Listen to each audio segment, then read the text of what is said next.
Power. How to Gain It by Any Means Necessary. Written by Michael Sloan. Introduction. If you desire power, then you're not alone in this world. Millions of people on this planet desperately desire power, but there is a problem. While many crave power, they don't really understand what's necessary to gain power. We're here to talk about how to gain power by any means necessary. We're going to be teaching you how you can establish a strong power structure in your life, and we're going to look at what power dynamics are, and examine the qualities that will make you the most powerful individual that you can be.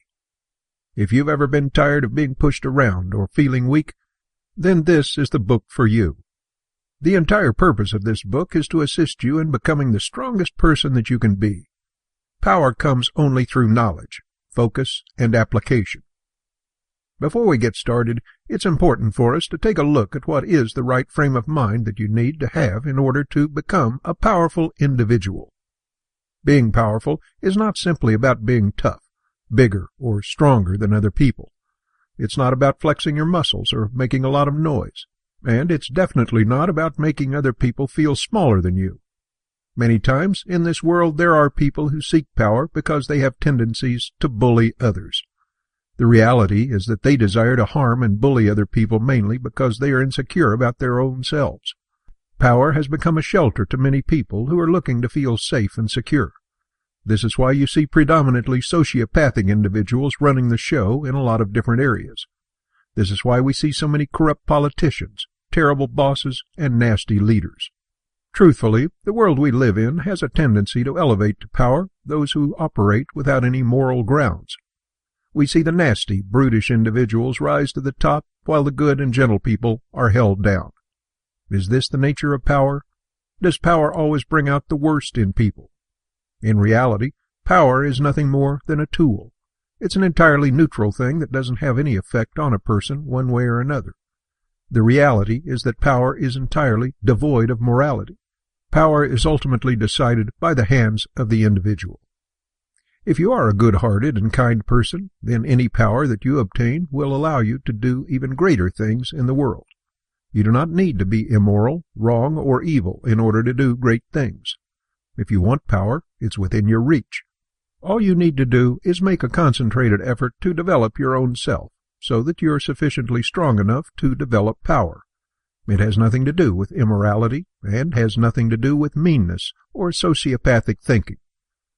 The reason that most immoral and negative people are in power is primarily because we have come to think of power as a corrupting thing. After all, we hear the phrase, "power corrupts," quite often.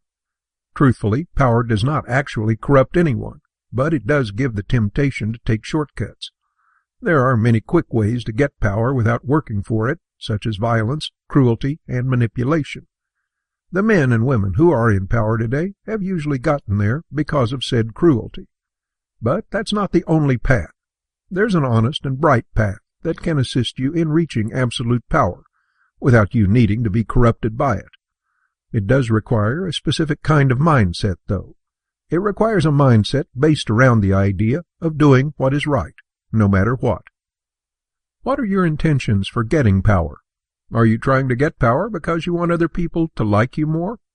Do you want power because you're secretly afraid of the things in the world and you want to feel safe? Do you desire power so that you can crush others and make people feel weaker than you? All these things will muddle your intentions as you go forward in your life, and over time will only serve to make you more and more dangerous. Power will not give you anything that your soul craves. It's merely a means to an end. Power is about going forward, not about improving your own emotional satisfaction. This is why we see so many people who have a tremendous amount of power continuously try to gather as much of it as they can. This is why we see a rich man cheat on his taxes, despite the fact that he has billions of dollars. This is why we see a dictator become tyrannical even after he is in complete control. These people are looking to power as something that can satisfy their very souls. But the reality is, power will never satisfy you because power is not meant to satisfy. All power is meant to do is allow you to impose your will on the world around you. If your will is to do good, assist the world, and make a lasting impact for the better, then power will serve you quite well. If your goal is only to enrich yourself, to inflict cruelty and harm on others, power will allow you to do so as well. If the one thing that has held you back from looking to become as powerful as you can is the fear of becoming corrupt, then you must realize that no one becomes corrupt by accident. It's always a choice. If you have great ambitions in your life, if you want to change the world for the better, then it's your moral obligation to build up as much power as possible. Someone who has no power will never truly influence the world around him. If your goals are noble and good, then read on. If you're looking for some kind of cruel, amoral guide to teach you how to be the worst kind of person that you can be for your own gain, then this is not the book for you. We have a positive viewpoint of power here, because power can change the world, like nuclear energy. Nuclear energy, when used right, can be some of the healthiest, cleanest fuel that can provide power to millions of homes at an incredibly cheap price. Nuclear energy, if used wrong, can also be used in a weaponized form to destroy massive amounts of areas at once. Nuclear energy itself is just a tool, just like power. If you're ready to get started and grow in power, stature, and strength, then move on to the next chapter. Chapter 1. Power Dynamics. The first thing that we must understand as we start our quest for power is how power dynamics works. Power dynamics can be best summed up in 3 words: control, influence, and resistance. All of these words create the power dynamic. In any situation, a person with power has control of his environment, influence over those around him, and resistance to people's attempts to bend his will. Each piece of the power dynamic structure has its own unique set of rules and intricacies. Let's overview each one. Control. The first dynamic of power is known as control. Control can be summed up as the way to cause another human being to do what you desire through direct means, such as through giving orders or using persuasion. Control is a powerful asset.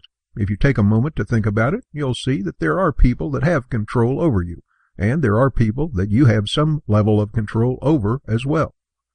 For example, an employer at work has control over his employees. He has the ability to direct them as he desires because he signs their paychecks. Since he signs their paychecks, he has direct control over them, allowing him to issue orders as he pleases. This facet of power dynamics requires a certain level of forcefulness or persuasion. Someone who is capable of controlling another person or situation must have extreme strength and force of personality. In order to achieve a greater degree of control, you're going to need to be strong. Strength can be defined as having the capability of dealing with people in a firm, confident manner. Strong people often effortlessly navigate through social issues with little problem due to their force of personality. Control can be a double-edged sword. There are many situations where control can be appropriate. For example, a leader needs to have control over his people as he guides them to achieve a common objective. It's important to note that in most cases, those who are controlled are usually submitting to their leader on a voluntary basis. The reality is we do not have the actual ability to impose our wills on other human beings without them choosing to follow our direction. There is no such thing as mind control. Therefore, in order to have control in any given situation, you must have either one of 2 things: trust or leverage. Trust. Trust is one of the most effective methods of control. In order for you to be able to control another person, they must be willing to give up their own control over their actions. This means that this person is essentially trusting you to make the best decisions for them. For example, when a military leader is in control of his squad, the squad trusts that the military leader knows what he's doing. They trust that their leader has their best interests in mind. Therefore, they are willing to relinquish their own control in exchange for someone who has better judgment than them. This means that if you want to build up your control, trust is one of the best methods that you can utilize to increase your natural range of control. When a person trusts you, they're more prone to listen and even obey your directions. You can see this happen to political leaders, pastors, marriage relationships, and even friendships. All of those underneath their leaders give up their own control because they trust their leader. The difficulty in utilizing trust is that trust is entirely dependent on the other person's perception of you. When someone trusts you, what they are actually trusting is their perception of you. This means that if you mess up, you can lose that trust. When you lose trust, you lose control. At its core, trust is one of the most effective methods of gaining control of others, but it can also be incredibly fickle. It's highly dependent on your behaviors, motives, and how other people perceive you. If you aren't seen as trustworthy, then you won't really be able to get people to follow after your lead. Leverage. Leverage is the second method of attaining control. Leverage is the process of offering someone something they want in exchange for their obedience. This offering causes them to give up control and submit to your will. The most ancient form of leverage is known as money. Most people, if they had the chance, would say some very horrible things to their employers. But the reason they are so compliant at work is because money is used to motivate these employees to shut up and keep working, regardless of how they feel. Other forms of leverage include things such as favors, promises, or emotional manipulation, such as guilt or lies. Leverage isn't necessarily the most ideal way of gaining control because leverage requires resources that can be finite. Someone might be motivated by money, but after a while they might refuse to allow their desire for more money to interfere with their desire to be in control. A favor can only go so far, and actions that are unethical, such as blackmail, lies, guilt, or manipulation, can quickly turn sour, getting you in potential legal trouble or even land you in jail. So we must ask ourselves the question, what is the most effective means of control, trust or leverage? The reality is that the most effective means of control is actually a combination of the two. People must trust that you have their best interest in mind, but you must have sufficient leverage to motivate them to follow your words on a continuous basis. A perfect blend of the two creates people who are motivated and energized to obey you. Influence. Power is based around direct control. Someone who utilizes control will make demands that are expected to be followed. Control directly causes someone to do as the controller desires. Influence is different. Influence can be summed up as the indirect method of getting people to do what you want. Control is based around direct orders. I say jump, you jump. Influence is based around the idea of indirectly achieving your goals by having a gradual, progressive effect on those around you. Control is the ability to get people to do what you want. Influence is the ability to get people to think how you want.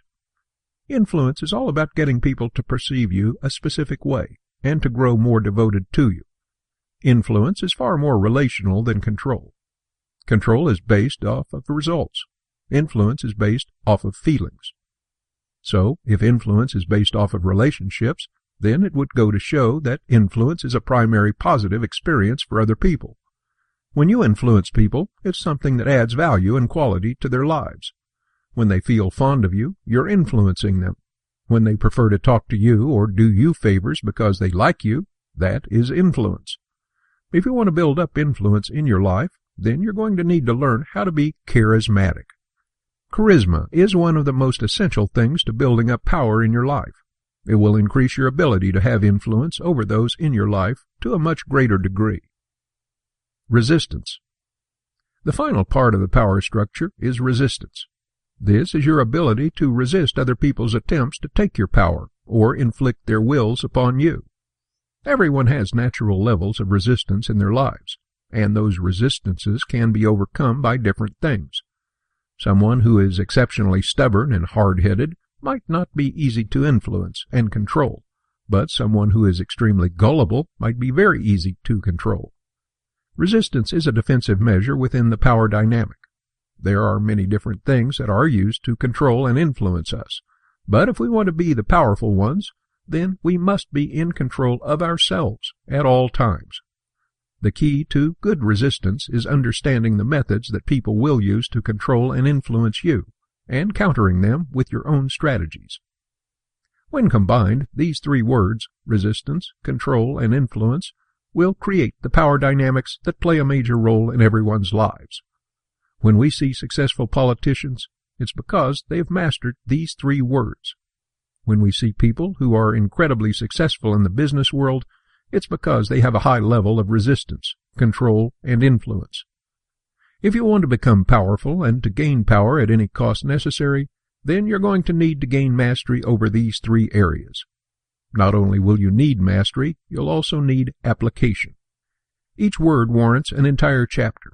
So let's go ahead and look at control, how to get it, how to keep it, and how to use it to maximize your power.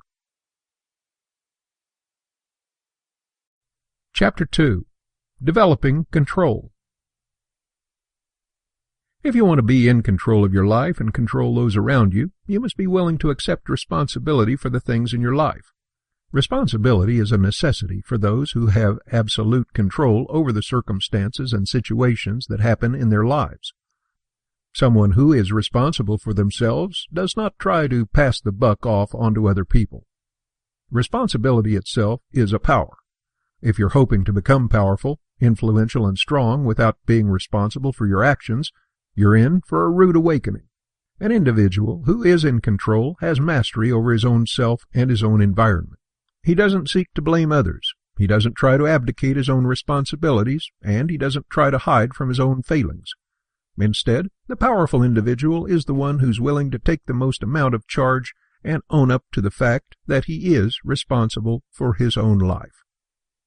Let's look at a list of the individual elements of control. Control element 1, taking charge. An individual who is in control is someone who's willing to take charge. This means they do not worry about asking for permission in order to do the things that they want to do. If you want to be a powerful individual, then you must be a self-starter. You have to take the initiative in your own life and take charge. Many people in this world are waiting for their chance to achieve great things. They're hoping that someday someone will help them get where they want to go. There are a great many people who are desperate for someone to take charge and help them achieve their dreams. But these people do not try to strike out on their own.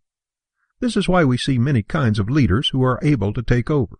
The natural state of most people is a state of subservience, looking for a leader to follow. A powerful individual who takes charge is often rewarded with the admiration and loyalty of those people who are desperate for some kind of leadership in their lives. Taking charge is not being boss, however. It's not about being rude, mean, or nasty. Rather, taking charge is about stepping up to the plate and being the one to take action. We live in a world of thinkers, wishers, and dreamers. We have a very small amount of people who can execute. Execution is one of the most important things when it comes to power, because someone who is capable of getting something done is far more valuable than the smartest man in the world. Everyone has ideas. Everyone has a theory. But the art of actually doing something outweighs any amount of planning. If you want to have a greater degree of control, then you're going to want to take charge of every aspect of your life. Before you can learn to take charge of other people, you should have the ability to control your own self. This means that you must have a mastery over your own impulses, desires, and habits. Someone who's a raging alcoholic won't really be able to take charge due to their impairment, and someone who's unhealthy due to neglecting their diet might end up too sick to be in charge. If you want to take charge in your own life, and as you develop power, you must be responsible for your own life first. This means that you must work to build up your discipline, focus on living a healthy lifestyle, and make a point of taking care of yourself.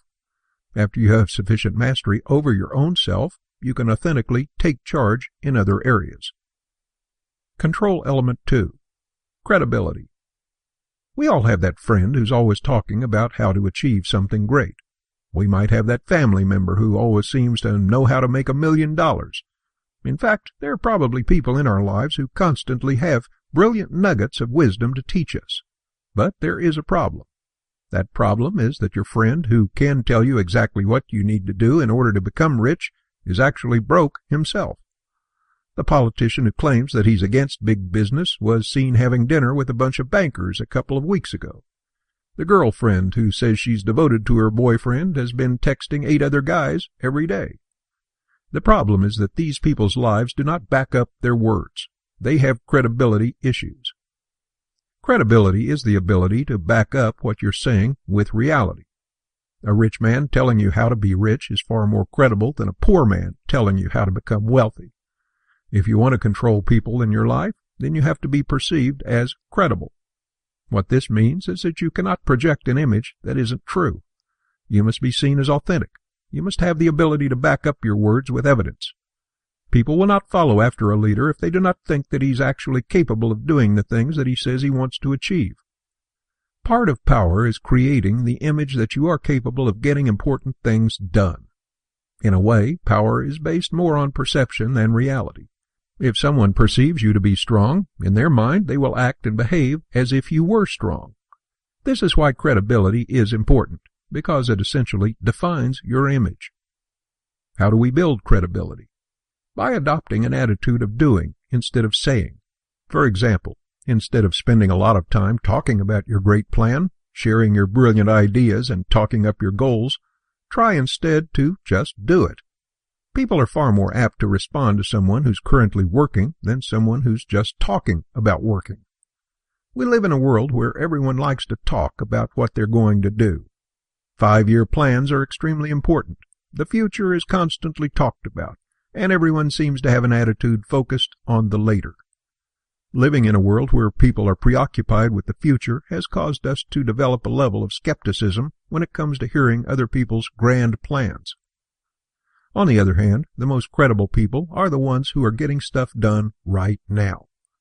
Think about those that you look up to and respect the most, those who you would go to for advice. There's a pretty high chance that those people are actively in the process of achieving great things. Every time you accomplish something worthwhile, it builds your own credibility. The more credible you are, the more people will be willing to trust you, and this will increase your natural level of control of those around you. Control element 3. Buy-in. Control is based around the ability of giving direct orders to people. Of course, this raises the question, why should they listen to us? People normally are resistant to being told what to do, unless they have some kind of buy-in. A buy-in is simply something that causes people to become invested into your own cause. It's a little different from leverage, because leverage is based on you trading something in exchange for assistance, whereas the buy-in is based around getting a person to be invested in your cause. When someone feels a desire to be a part of your plans and goals, and they have a vested interest in seeing it succeed, they've bought into the concept. This is known as a buy-in. For example, many people work in charity because they have bought into the idea of doing good. They're committed to working for a cause for free, spending valuable hours of their life doing something that other people would require payment to do. The buy-in is one of the most crucial elements of control because it gives you the ability to get people to follow after your directions on a level that eclipses using leverage. Leverage on its own does not enable you to be a very powerful individual because your power is mostly based off of your ability to offer your followers some kind of incentive. For example, how many companies would stay in business when they ran out of money? Think about your own boss. Would he still be in charge if he wasn't the one responsible for you getting paid every 2 weeks? The reality is that you are going to need something far more powerful than leverage if you want to maximize your control. You're going to need buy-in from the people that you're working with. When someone buys in, they're not just simply being persuaded to join your cause. Rather, they're being inspired to be part of the system. This inspiration will produce far better results than simple persuasion. One of the most effective organizations that utilizes buy-in is the church. The church is an entirely voluntary organization. They usually offer no pay to their volunteers, yet there is a significant population of people within the church who are willing to volunteer to work long hours for no money and little recognition. Why do these church members do this on a regular basis? They do it because they've bought into the dream that has been presented to them. They want to play a part in their spiritual community and are inspired to participate at a higher level. They aren't being promised any kind of material rewards, yet they are working their hardest. To those who have bought in, being a part of the system is a reward in itself. You can learn a lot from this method of control. When people feel bought into what you're trying to achieve, whether you want to be a good leader, build your own political organization, start your own company, or run a charity, they'll be 10 times more effective than if you simply have leverage over them. This is not to downplay leverage, however, because not everyone needs to be inspired to work. The perfect follower is one who has bought into the vision that you've provided and can be motivated by simple forms of leverage in order to help pick up the slack on days that they don't feel as inspired. So, if you want to build up power in your life, then you're going to need to attract people to follow after whatever cause that you have. This means that you are ultimately responsible for developing the buy-in of your people. What this means is that you're going to need to focus on getting other people to see the value that you can bring to them. This is the purest element of control. People are willing to give up control of their own actions and choices only when they see the greater benefit. The more that you can convey to them that you are a benefit to them, the greater chance that they'll buy into your cause. People who are following you because they believe it's the best possible decision for their lives will be significantly easier to command and direct than someone who's just working for a paycheck. Control element 4. Authority. All good leadership is based around the idea of authority. The more authoritative that you can be, the more effective you'll be as a leader, which will increase your power level. So, how can we become more authoritative? Well, first off, we start by looking at what it means to be an authority figure. Many times, people perceive authority figures as being mean, controlling, bossy, and nasty. We don't want to be any of these things. We do not want to be perceived as negative factors in people's lives. Otherwise, we'll never gain their assistance in a voluntary manner. This leaves us with the unique challenge of learning how to be authoritarian without being overbearing. The hallmark of a good authority figure is someone who's stern, respectful, firm, confident, and caring. All of these traits will work to empower you to be accepted as a natural leader of others. Authority comes from acceptance. There are many ways that authority is transferred. You can gain authority from a title, a position, or it can be bestowed on you by another person. But the title of authority does not mean that you're automatically in charge. Why do people accept others as authority figures in the first place? They accept others as authority figures because they assume that someone in a higher position knows what he's doing. This type of trust is known as deferment. For example, suppose you were walking towards your office and a fireman stopped you and told you not to go into the building. Would you trust what he had to say? Most likely the answer is yes. But why is this? It's because we defer to his level of expertise. A fireman is responsible for public safety, and so if we're concerned with our own safety, what he says goes, even if it doesn't appear to make much sense to us at the time. In other words, the appearance of authority causes people to comply with authority figures. This leaves us in a position of realizing that we must be able to position ourselves as authority figures in other people's lives by adopting a confidence, swagger, and attitude that conveys our authority to others.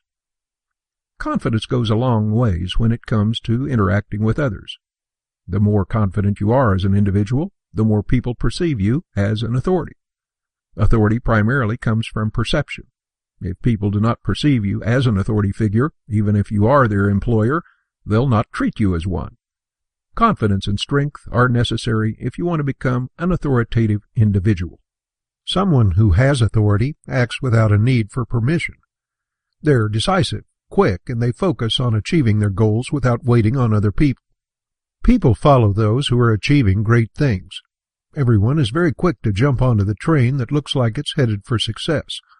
Everyone wants to back the winning horse, and you can capitalize on this fact by creating the image that you are an authority on what you're doing, even if you personally aren't very sure of yourself. This image will go on to convince people that you do have authority, and they will treat you as such. This increases your power on a very real level. Essentially, as the saying goes, fake it until you make it. These are the things that make up for a strong level of control. The more you invest in these qualities, the more you build up your confidence, your ability to focus on other people, and your ability to get others to buy into your plans. You'll expand your natural area of control. Remember, whenever someone actively decides to do what you tell them to do, you are in control. This will add to your power. For each individual that you have under your system of control, the more power you'll have. For example, if you're leading 20 people, you're an exceptionally powerful individual. If you're only leading one other person, you're still a little more powerful than if you were leading no one. Leadership is a core asset to having power, because leadership is one of the prime methods of gaining power. However, with leadership there comes a cost. You must be willing to work hard to gain your people's trust. There are many pitfalls to being a powerful individual, and since the idea of power is closely associated with cunning and ruthlessness, many people misunderstand what it means to be in charge. You must be cautious to never lose control. There are quite a few things that quickly erode your control. Let's take a look at some of those factors. Control erosion 1. Abuse. If there is one thing that will destroy your relationships, your prospects, and even your future, that one thing is abuse. There's never an excuse to be an abusive individual to people, mainly because abuse does nothing to build up loyalty. Cruelty, backhanded comments, poking fun, and working to harm other people will only take away from your credibility. People might outwardly agree and follow after you, but the more negative and painful things that you inflict upon these people, the bigger the chance of you losing their loyalty altogether. When you lose this loyalty, you'll have lost any semblance of control.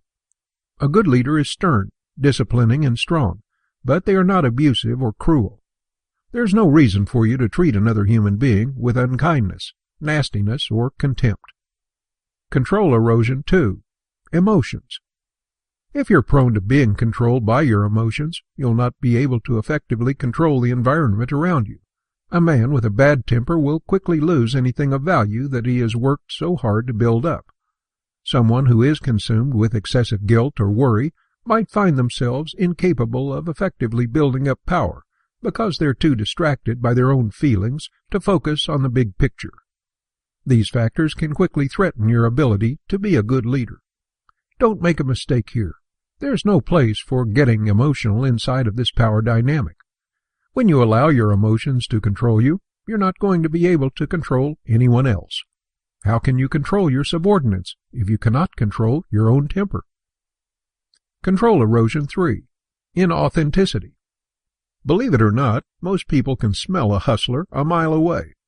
We're not advocating playing the short game by using manipulation, guilt, or other forms of emotional blackmail to get people to do what you want. This is a short-sighted and short-term dynamic that will not reward you in the long run. It's far better to slowly build your power than it is to quickly build your power structure on a foundation that cannot survive the long term. Don't make the mistake of thinking that you can trick people into following your lead. At the end of the day, you'll be found out. Your lies will come to the surface, and you will lose any ability to be powerful. Even on a subconscious level, many people can sense when someone isn't being fully honest with them. The goal here is not to simply have a little bit of power for a short amount of time. The goal is to have a large amount of power for a long amount of time, hopefully for the rest of your life. You can only do this through being honest and authentic with people. If you try to fake who you are, eventually you'll be caught, and you will end up with nothing. Control erosion 4. Selfishness. The quickest way to lose any credibility, control, and any relationship with another person is to be focused on your own gain. Most people are looking for a leader to add value to their lives. They're looking for someone who can help them reach their goals, achieve their dreams, and make a general improvement. Many times, a leader loses everything because he was entirely obsessed with making his own life better at the expense of those who trust and follow after him. Ask yourself, would you be willing to follow after someone who is only there to enrich their own lives? Who would you prefer to be friends with? Someone who is actively trying to assist everyone, or someone who is purely interested in making his own life better? Now, the reality is that everyone wants to make their lives better, and we as leaders can use that basic human desire for a better life to assist us in achieving our own goals. But our followers are not purely here to assist us in our goals alone. Our job as their leaders is to do everything that we can to add value to their lives. This has a massive benefit in the long run. The more someone knows that you care, the more they will care about your cause. Real power and real loyalty do not stem from quick transactions that are meant to make your life a little better. Real power comes from an increase in your ability to get the trust and love of other people. Think about Bill Gates versus Bernie Madoff. Bernie Madoff, if you've never heard of him, had a significant amount of power for quite some time. He ended up creating a Ponzi scheme that would make him a lot of money.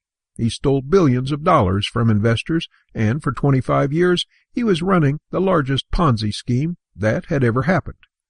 Up until the day he got caught, Bernie had significant amounts of power. But what happened to the man after he got caught? He lost it all, and was also sent to prison, where he would spend the next 150 years of his life incarcerated for his actions. He didn't add any value to anyone's life, and because of that, he truly didn't have any power. He was just living on borrowed time. On the other hand, someone like Bill Gates has spent a lifetime of adding value to other people's lives. Bill has made a fortune and, at the same time, developed a significant amount of power, influence, and control. He served the world through his innovation, and while shrewd, didn't build his career off of abuse and lies. Bill Gates is still one of the richest men in the world, and is able to achieve basically anything that he desires to achieve. He has tremendous power, but he's wielding it in such a way that will change the world. The Bill and Melinda Gates Foundation is actively enriching the lives of those who do not have access to malaria medication or water.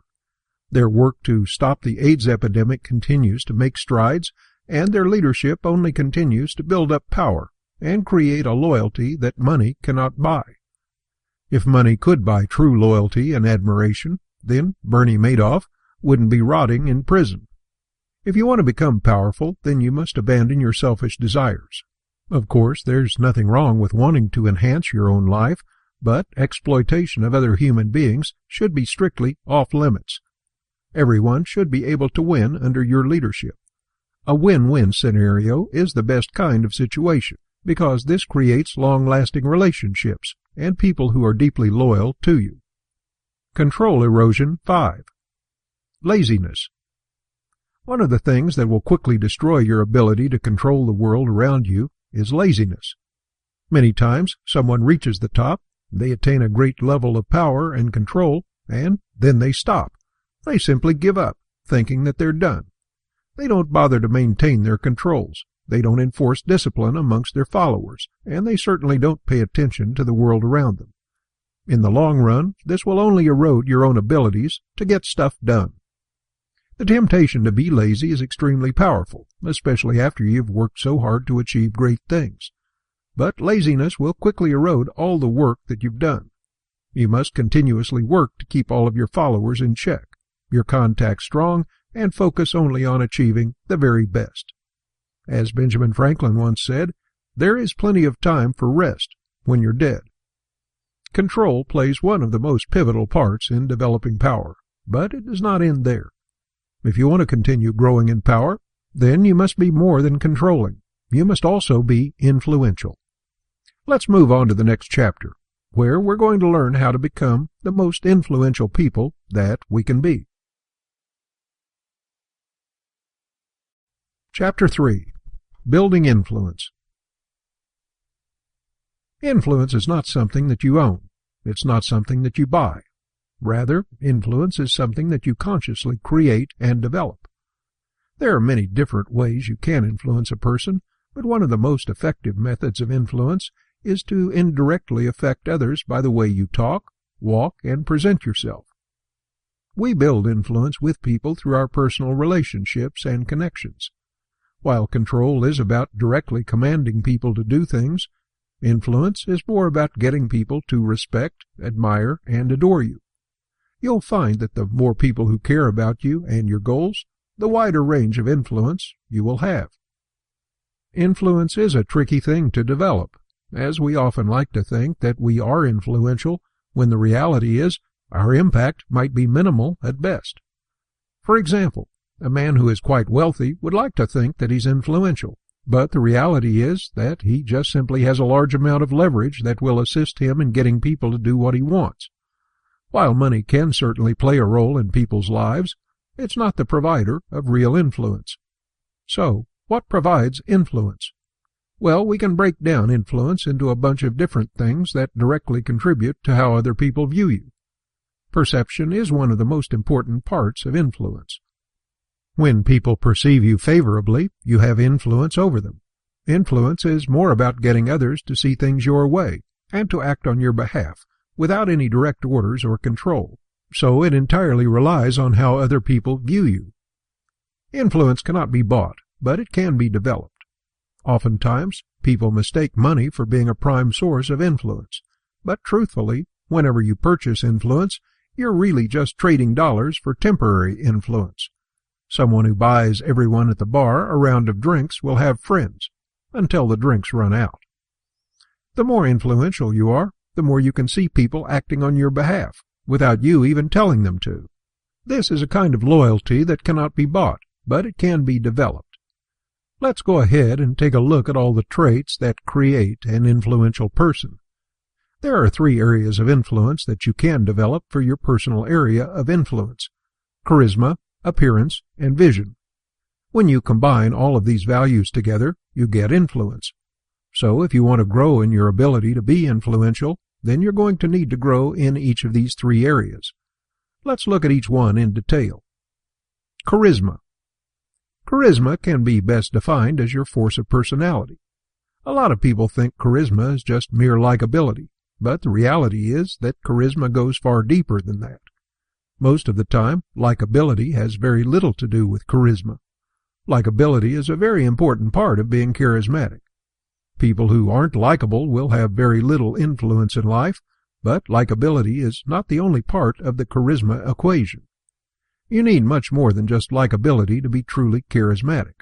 In fact, you might be surprised to know that some of the most charismatic individuals in history didn't really have a high degree of likability, but they did have the ability to get people on board their cause. There are multiple segments to a charismatic individual. Presence. The first part of charisma is your presence. Presence is simply about how well you control a room when you enter. Do you quietly sneak in, hoping that no one talks to you? Do you shy away from conversations and have a weak posture, hoping to avoid making eye contact with people? Or are you excited when you enter a room full of people? Do you enjoy walking into the room, talking to everyone, shaking hands, and making introductions to strangers? Presence is important because people respect those who command a room. Part of presence is being able to confidently speak and be comfortable in front of other people. So, what goes into a strong presence? Presence is about connecting to people on a relational level, so much so that they feel you are listening, supporting, and caring about them. Presence is about being more excited to see a friend or stranger than it is about putting on a show of how great you are. Charisma has nothing to do with artificially tricking people into thinking you're amazing. Being charismatic does not mean that you're just utterly persuasive, clever, and smart. Instead, true charisma is based around how much other people feel cared about. When you connect to another human being in a deep, intimate manner, it will create a bond. This bond is mutual trust, respect, and admiration. In other words, this bond is influence. Someone who commands a room is actually someone who is interested in all of the people inside of that room.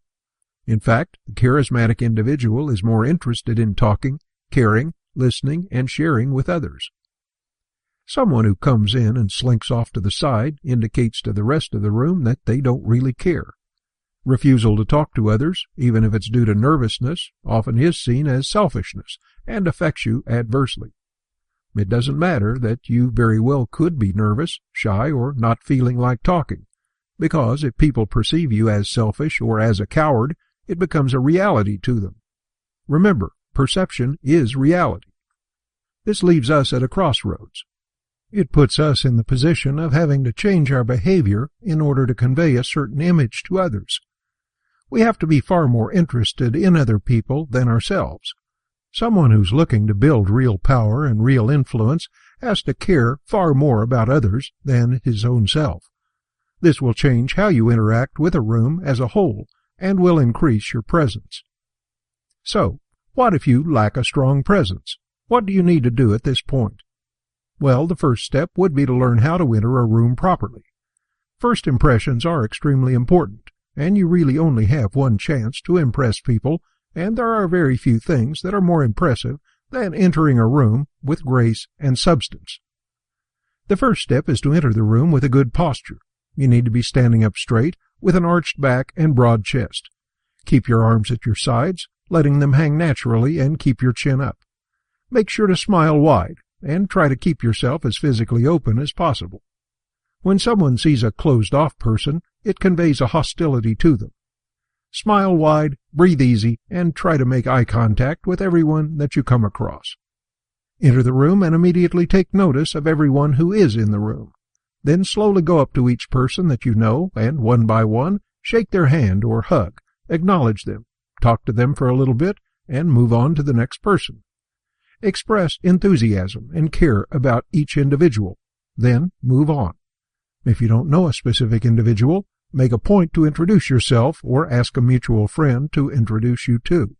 Stay positive and cheerful. Someone who is smiling, joking, and expressing joy will quickly make an impression on other people, and it can even revitalize a dead room, energizing people. This will impress those who don't know you and will reinforce your value to those who do know you. Connection. Another major part of developing a charismatic appeal is being able to connect with people in a warm, friendly, and authentic manner. This goes past being likable. This goes far past just telling jokes and making people laugh. Believe it or not, but humor can often be used as a way to push people away, keeping them at an arm's length without actually connecting to them. Connecting to another human being on a deep emotional level will empower you to influence them on a far greater scale. It's not easy to connect to people, especially when we live in a culture of surface conversations and relationships. Engagement is one of the keys to connecting. Listening instead of speaking, paying attention to the intentions beneath their words, and making sure to help others feel heard. The key to powerful connection is learning how to engage on a relational level. This requires investment. Relationships work similar to investments. If you want to get something valuable out of a relationship, then you're going to need to invest your time and energy into it first. Investment means that you actually care about the persons that you're talking to, that you're willing to add value to their lives, and to let them know that you deeply want them to succeed. You'll find that over time, the more love, energy, and value that you invest in people, the more you will receive. Many times, people think the proper way to build influence and charisma is to be over the top, flattering, and making false promises to please people. Flattery will not get you anywhere in the long run. Most people can sense flattery a mile away, so kissing up won't actually help you one bit. We're not advising that you pretend to care about people. Instead, we're saying that you should genuinely care about others in your life. As the old saying goes, people don't care about what you know until they know you care. You'll never be able to make an impact on another human being's life until they feel cared about enough to consider you as a good friend and ally. Safety. Safety at its core is a relational necessity. Safety means creating an environment in which another human being feels safe enough around you. This feeling of safety allows for them to express their fears, hopes, and dreams without fear of being judged. We live in a relatively brutal culture, where we often experience judgment, harshness, undue hardship, and even verbal violence at the hands of other people who aren't considerate of our feelings. This leads us to creating walls around ourselves, preventing us from getting close to other people. Yet there are a few individuals in this world whom we feel very safe with. They might be a spouse, a sibling, a parent, or a close friend. These individuals don't judge us and help us feel safe when we are in their presence. Believe it or not, but creating an air of safety is a learned skill. You can learn how to be safe for other people and in doing so build your influence with them. When a person feels safe around you, they are more willing to listen to what you have to say. They're more willing to trust you, and more importantly, they're more apt to follow after your leadership. We aren't taught how to be safe to other people in our modern culture. It can feel like it's somewhat of a guessing game when it comes to relationships. Quality, strong friendships do not come without some level of focus and intentionality. Let's look at a few ways that you can learn to be safer for those in your life. Safety tip 1. No judgments. One of the most dangerous things that can disrupt your ability to be charismatic is to be perceived as a judgmental individual. Someone who is judgmental usually speaks in absolutes, makes snap decisions, and is constantly trying to dole out unsolicited advice to people. In reality, most people aren't looking to be judged, they're just looking to be heard. So when you start issuing judgments, you're actually endangering the sense of safety that other people are looking for. Judgment creates unsafe relationships. Why should they open up to you when they know you're just going to judge them? Someone who is safe is non-judgmental. They go to great lengths to avoid speaking in absolutes and never condemn others for saying or feeling certain things. Instead, the safe individual is calm, cool, and collected, choosing to listen to the entire thing before they come to a conclusion. They only give advice when asked, and they don't position themselves as the authority figure. This creates safety and encourages others to connect to you on a deeper level. Safety tip 2. Listen. People crave to be heard.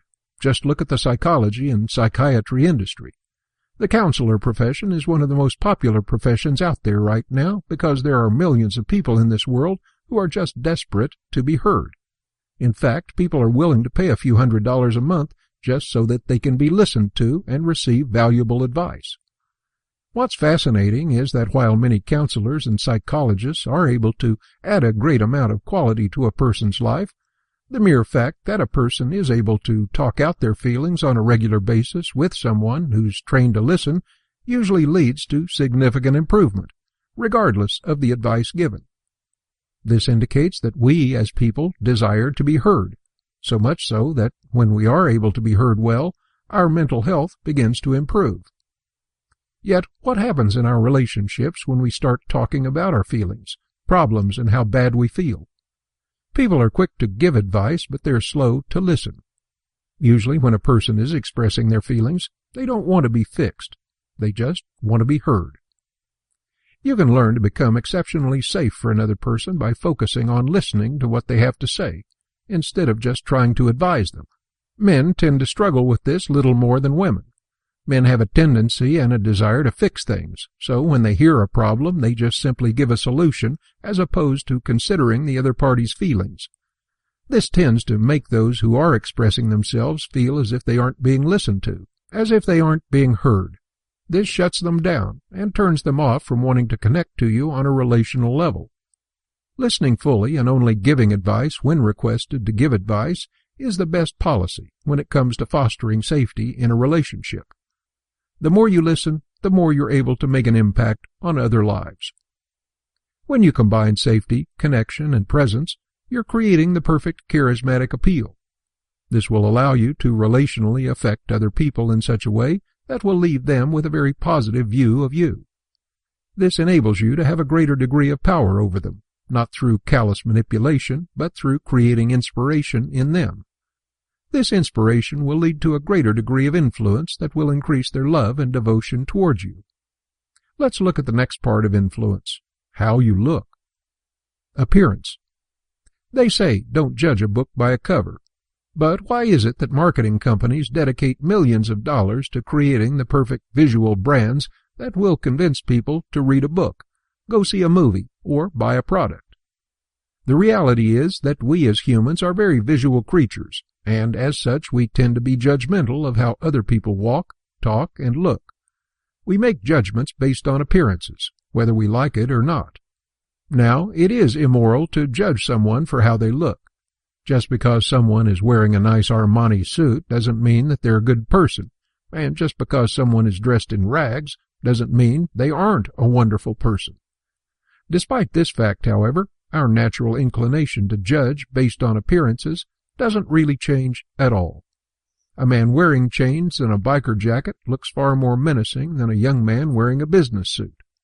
We judge based off of appearances, partly because we're always subconsciously watching for danger. A threatening appearance will signal danger, while a well-dressed appearance often signals prosperity. Basic human behavior is to look at others and judge them for the way they're dressed. So, what are we to do with this information? We are to adapt ourselves to this system, because it's never going to change. In order to build up our influence, we must work on developing ourselves so that we look visually appealing to those around us. You might not like the idea of changing your appearance to please others, but we're not advocating for you to dress in a style that you don't like in the hopes of impressing people. Rather, we're advocating for dressing sharply, with a style that you enjoy, making sure to take care of the basic health and hygiene necessities. Let's look at each piece one by one. Appearance, Step 1. Hygiene.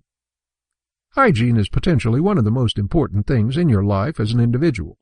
Humans are visual, yes, but they also have a very strong sense of smell, and as such, they're prone to judging you by the way you smell. Basic hygiene should always be looked after on a daily basis. This might seem a little silly for some, but believe it or not, there are otherwise brilliant individuals in this world who are being held back by their inattentiveness to basic cleanliness needs. Showering on a daily basis, brushing your hair, making sure your teeth are clean, flossing and using mouthwash can guarantee that when you interact with others, they're not repulsed by you. How you look at your own hygiene actually indicates to other people how you view yourself. It can be hard to be influential to people if they don't see you as someone who actually cares about yourself. So hygiene is the first step. Take care of yourself. Wash yourself and make sure your nails are clipped, your hair isn't unruly, and that you have shaved sufficiently to where it looks neat and clean. Appearance, Step 2. Clothing. You don't have to spend $1,000 on your wardrobe in order to look good. Brand name apparel and expensive suits are not part of a good appearance. Rather, what you need is simply to purchase clothing that fit you and that you're comfortable in. There are different kinds of styles in today's society, but the truth is these styles are consistently changing. Investing in clothes that are timeless can assist you in keeping up a decent style that doesn't go away. You don't have to dress like a millionaire, but you can equip yourself with clothing that will make you confident, strong, and capable. A planned wardrobe makes for a much more presentable individual. Appearance, Step 3. Posture. Posture is of the utmost importance when it comes to creating a charismatic presence. People who are hunched over, slumped down, and with a sunken chest don't really portray a strong amount of confidence. It's a far better idea for you to make the decision to learn how to stand up straight as you walk, keeping your head high so that people see you move with confidence and strength. A puffed-out chest, relaxed arms, and an easygoing demeanor can do significantly more for your own personal presence than even the best suit. Appearance, Step 4. Fragrances. Everyone has different opinions on cologne and perfumes, but as stated before, humans are olfactory creatures. We respond well to scent. However, many times we end up contacting individuals who spray themselves a little too much with fragrances and become offensive with their smells. Regardless of those individuals, fragrances actually have the ability to cause people to perceive you better, as long as the odor is gentle and inoffensive. You should look into finding a scent that works well with your body chemistry, and something that can help become your signature scent. The smell should add a little extra to other people's lives, making them all the more happy to see you. Vision. If you want to be able to influence people on a massive level, then you're going to need something known as vision. Vision is one of the most valuable things that you can possibly have. Charisma allows you to interact with people well. Appearance allows you to present yourself positively, but vision allows you to capture the hearts and minds of those around you. Vision, more or less, is an idea that you present to people around you. This idea is something big and grandiose. For example, vision could be something like wanting to have political reform in Washington, D.C., or the vision could be about having the best possible company. People respond to vision on an instinctual level. When someone around them has a great idea, a firm conviction, or an exciting plan, people tend to gravitate towards that person. This is actually how any major organization or cult is formed. When someone has a major vision, other people tend to be attracted to that vision. The leader then uses his charisma and control to build up his following. but it is the vision that causes other people to want to be a part of what the leader is doing in the first place. If you want to build your own power and have influence with other people, then you're going to need some kind of vision that people can buy into. It's not just good enough for you to be a well-spoken individual. You must bring something to the table that other people would be interested in being a part of. This could be a personal vision, such as wanting other people to live happily in harmony with one another. Or this could be a massive corporate vision, such as building up a brand new company. Regardless of what kind of vision you have, you must have one. If you neglect to have a vision, you'll not be able to build a sufficient following. Vision is a necessity to build up your strength, but many times people who are in the captain's chair don't have sufficient vision. There's a tremendous peril in not having a strong enough vision, because without vision, most people don't actually know what they're doing. Part of power is forward movement. If you want to become a powerful individual, then you must be able to get people to follow after your direction. You have to let people know how to follow after your directions. Many people want power. They identify with the idea of being in charge and being strong, but they don't realize that part of being in charge means helping lead people to a certain destination. The vision is like your map. It will lead you to the areas that you need to go to the most. But if you don't have a map or a vision for yourself, then how are you ever going to lead anyone anywhere? The reality of the situation is that vision is one of the most worthwhile and necessary things that you need if you want to achieve great things. So, how do we develop vision, and how do we communicate vision? Let's take a look. Vision development, step 1. Be bothered. Being bothered is one of the most essential pieces of having a strong vision. What I mean by bothered is that there is something in this world that convinces you enough to want to act. There could be some great injustice. You could have some great desire, or you can be frustrated by the way things are currently working in society. This bothering is most likely something that causes you to want to take action. This is the fundamental beginning to developing a sufficient vision. Many people in this world have goals, and many of these goals are noble, but a vision is a goal that other people can buy into. It's a goal that other people can even accept for their own. The entire point of establishing your own vision is to improve your power structure. This means that you're going to need to invest your time and energy into finding out the things that other people would also be willing to follow after. For example, one sufficient vision that has done well for our new president-elect, Donald Trump, was a vision that he conveyed of wanting to make America great again. Now, you might disagree that that is actually his intention, but that still doesn't change the fact that vision that he conveyed was all about improving the country. Guess what ended up happening? That vision was enough to mobilize enough of a following to where Donald Trump was able to defeat his own party, the Democratic Party, and win the election. Mr. Trump is a very powerful man.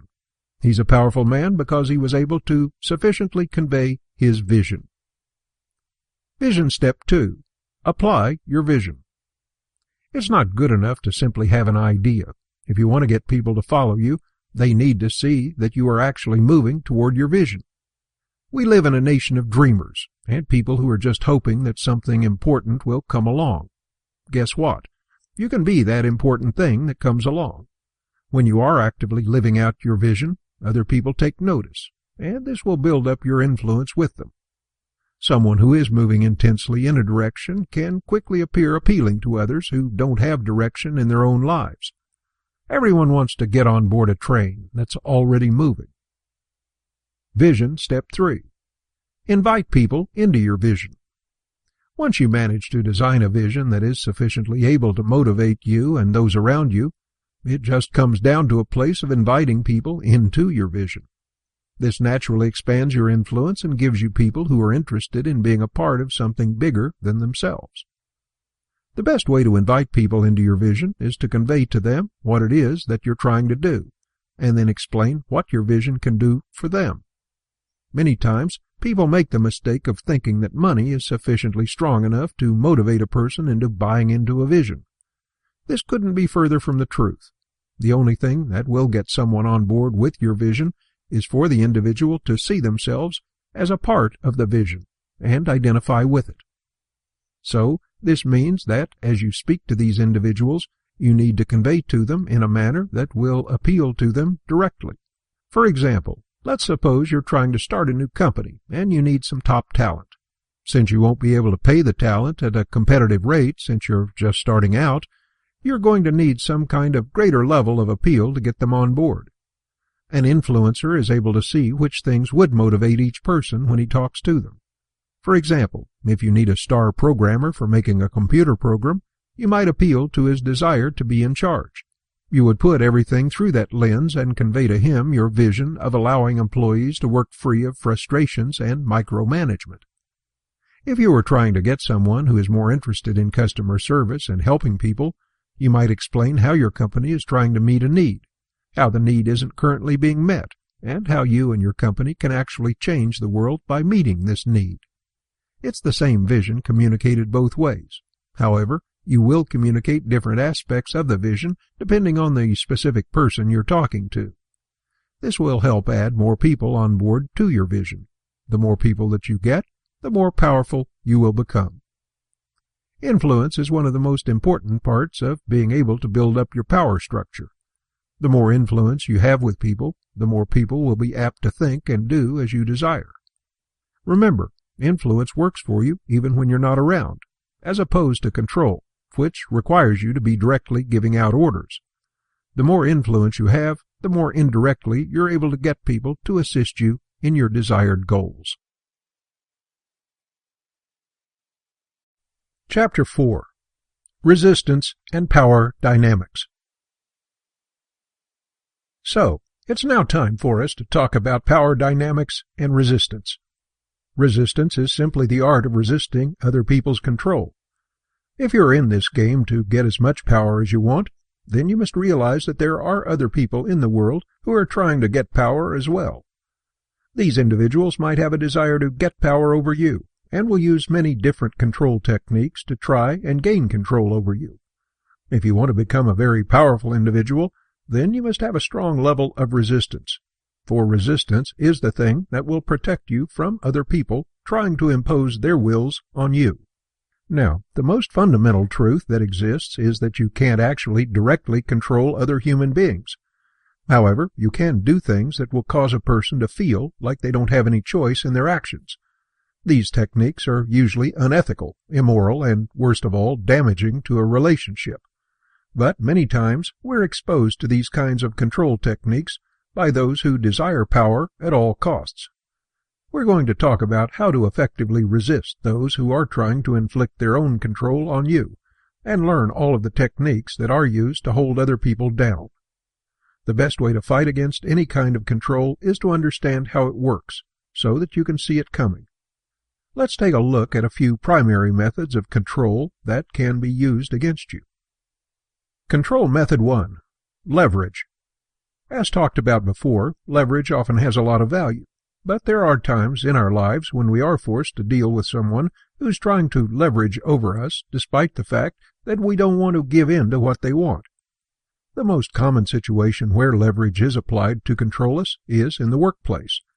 You may find that your boss is requiring you to work late, or on projects that you hate, but the reason you're unable to refuse is because you're afraid of losing the money that he's paying you.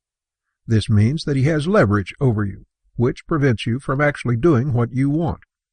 When someone has leverage over you, guess what? They have power over you. If we're going to learn how to resist other people getting power over us, one of the most fundamental things we must start with is learning how to reduce leverage. The more leverage someone has on you, the easier it is for them to control you. Don't believe me? Well, think about it like this. If you were free from having to worry about losing money, why, if you were free from the need for money, why would you work at your current job? If the answer is you wouldn't work there, it means that leverage is currently being used against you right now. Not all leverage is money, however. Let's take a look at the various different types of leverage out there and learn how to counter them. Financial leverage. Financial leverage is easily one of the most difficult types of leverages to deal with, mainly because most people live in situations where they're only one paycheck away from absolute destruction. In fact, the average American has less than $1,000 in their bank account, reducing their own ability to be free from financial leverage. Fortunately, financial leverage is one of those things that once you figure out how to get out of, you'll never have to worry about it again. The most effective way to resist people having power over you due to the money they're giving you is to cut off your dependence on getting money from others, be it your company, your parents, or even a spouse. How do we do this? We become independently wealthy. Now, this is not an easy task, and it will take a lot of work to get there. But at the same time, that freedom afforded to you by your financial status is irreplaceable. It's more valuable to be free than it is to be dependent on money always. Think about it like this.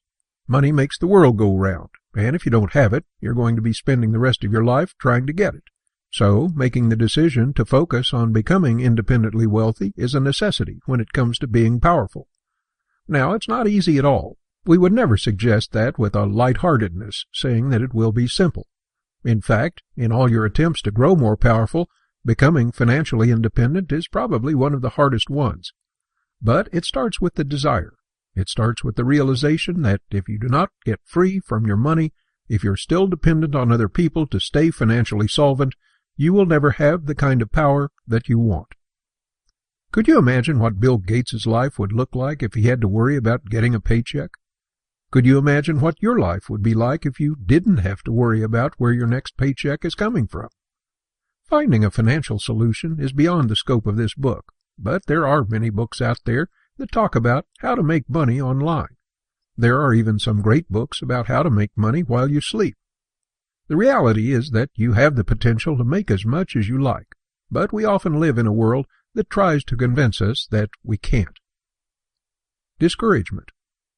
One of the most powerful methods of keeping a person under your control is creating the illusion that they aren't able to be free. There are many forces and factors in this world that will try to control you by telling you that you are not able to do what you want.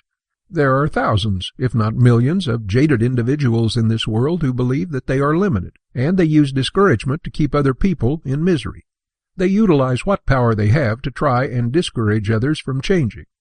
This discouragement can be found in many different places, whether it's the workplace that tells you you're not qualified without a college degree, or a school system who tells you that because you don't have certain skills or capabilities, will never make it in the real world. Even your own relatives and friends might tell you that you're limited. This kind of disillusionment is actually a form of control. If enough people repeat it, we often fall into the trap of believing such lies. Not only do we believe these lies, we start to live our lives as if these things were true. This causes us to never once be able to exercise our own power by breaking free. We develop a trained helplessness. There is, however, a remedy to such a thing. This remedy is the deep-seated belief that you are able to achieve the things that you want, regardless of what other people say. Anyone who has achieved anything great has been told by others that they would fail. This is a fact. So why do these great and powerful individuals keep going? Because they do not allow other people to exercise their power on them. When someone tries to convince you that you can't do it, they're actually trying to control you. And when you give up control to someone else, you are losing your power. The worst part is that you are giving up control to people who think they are genuinely helping you. In reality, you're giving up control to people who are just going to hurt you in the long run. You must have grit and determination if you want to achieve great things in your life. Never allow others to control you through discouragement. You do not need their permission to excel in your life. Manipulation. Humans are emotional creatures. Our emotions are deep-seated things that can have significant impact on our quality of life. Someone who is suffering from depression will consistently deal with feelings that stop them from feeling happy. Some with an anger problem might lose control of himself during an emotional moment. We were meant to have emotions, and they're all healthy, every single one of them. Every emotion has a purpose, and they're meant to help you navigate through your life. But what happens when other people begin to prey upon your emotions? They can use subtle tactics to manipulate you into doing what they want. There are many different ways a person can manipulate your emotions. Sometimes it's very blatant, other times it's very subtle. But you must always be on your guard to make sure that people are not trying to manipulate you. Manipulation happens all the time, In fact, you see it in politics today. There are quite a lot of times when people try to manipulate their fan base. They use fear to convince people that their opponent will cause the next apocalypse. They use flattery to convince people that they're special, and they are even willing to lie to their constituency in order to win. Politicians are masters of manipulation. If the majority of them were honest, they wouldn't have their jobs.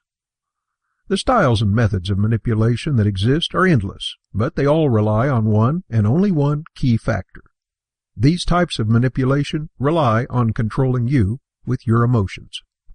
Flattery is designed to make you feel good enough to where you're willing to help another person out.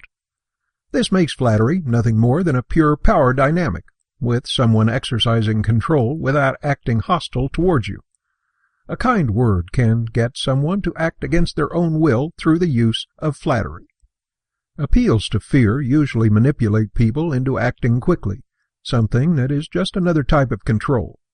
High-pressure sales pitches often use a timer to try and convince someone that they need to purchase now, or else they will lose out on the deal.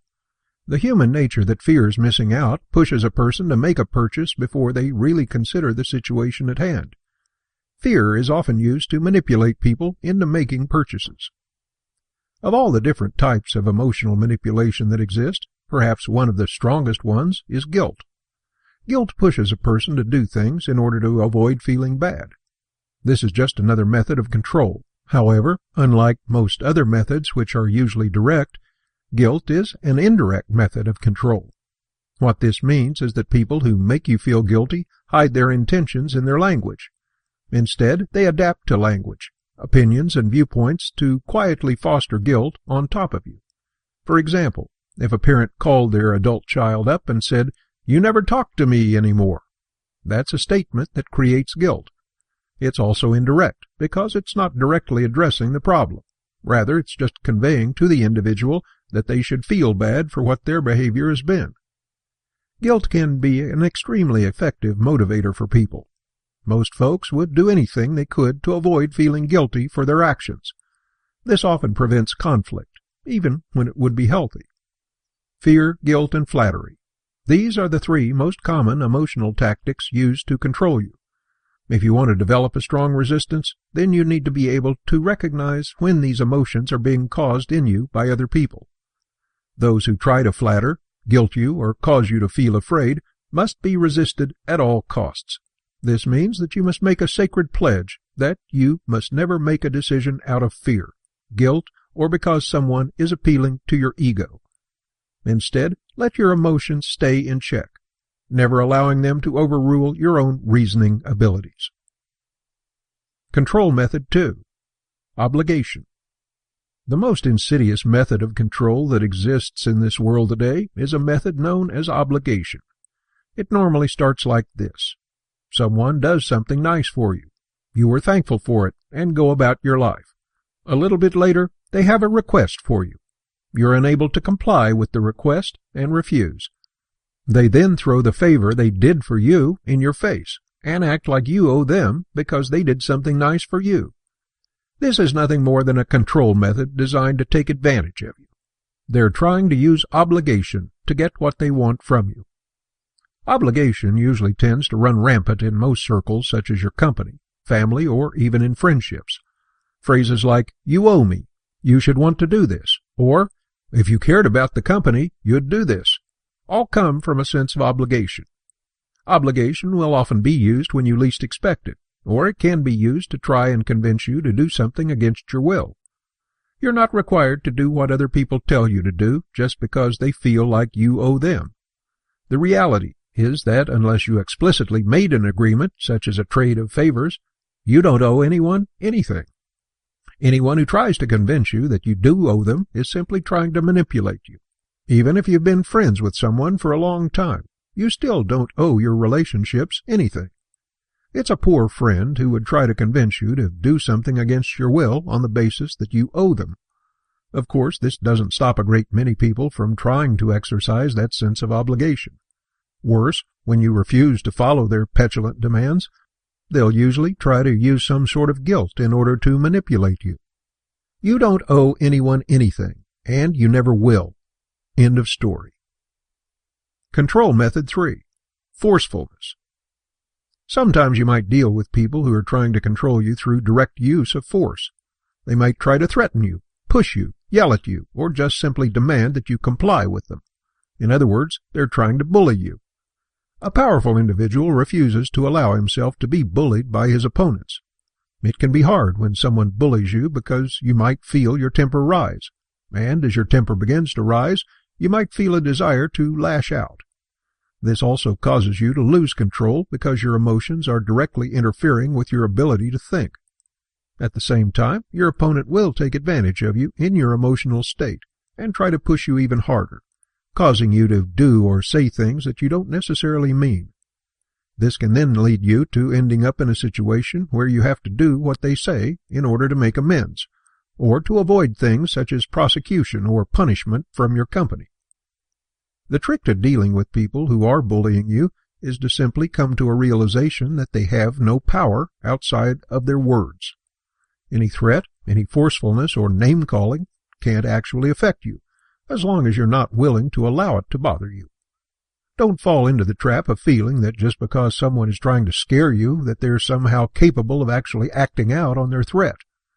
Someone who refuses to be moved when being threatened or intimidated will only serve to make your opponent more frustrated and will give you more power in the long run. The more emotional your opponent becomes during a conflict, the less control he will actually have, allowing you to turn the tables on them. If you want to prevail as a powerful individual and an influencer of thought, then you must have a significantly higher resistance level than the people around you. There are no shortages of those who want to impose their own will on you, and there are no shortages of people who are trying to take control of your life. Chapter 5. The Road to Real Power. By this point, we have seen the three elements that make up for a powerful individual. These three things will give you all the tools that you need to influence and change the world around you. These tools make for a powerful individual, but just because you know about them doesn't mean that you're now powerful. You must learn to apply these principles to the world in order to gain the things necessary to give you power. We've talked about the internal things that will make you powerful: control, influence, and resistance. Now it's time to look at the external things that will add to you being powerful. The more external things that you acquire, the more powerful you'll be in your life. External factors only multiply power, however. They do not build it. You must have a strong foundation of the three power dynamics in order to take advantage of things that externally add to your power structure. Let's take a look at the things that make for an exceptional power system in your life. Anyone who has real power has these following things. Followers. A powerful individual must be a leader, and you cannot be a leader without followers. The more followers that you have, the more powerful you'll be. We attract followers through a combination of our charisma, vision, and presence. Favors. Not everyone is going to be on board with what you're trying to do, and not everyone is willing to follow you.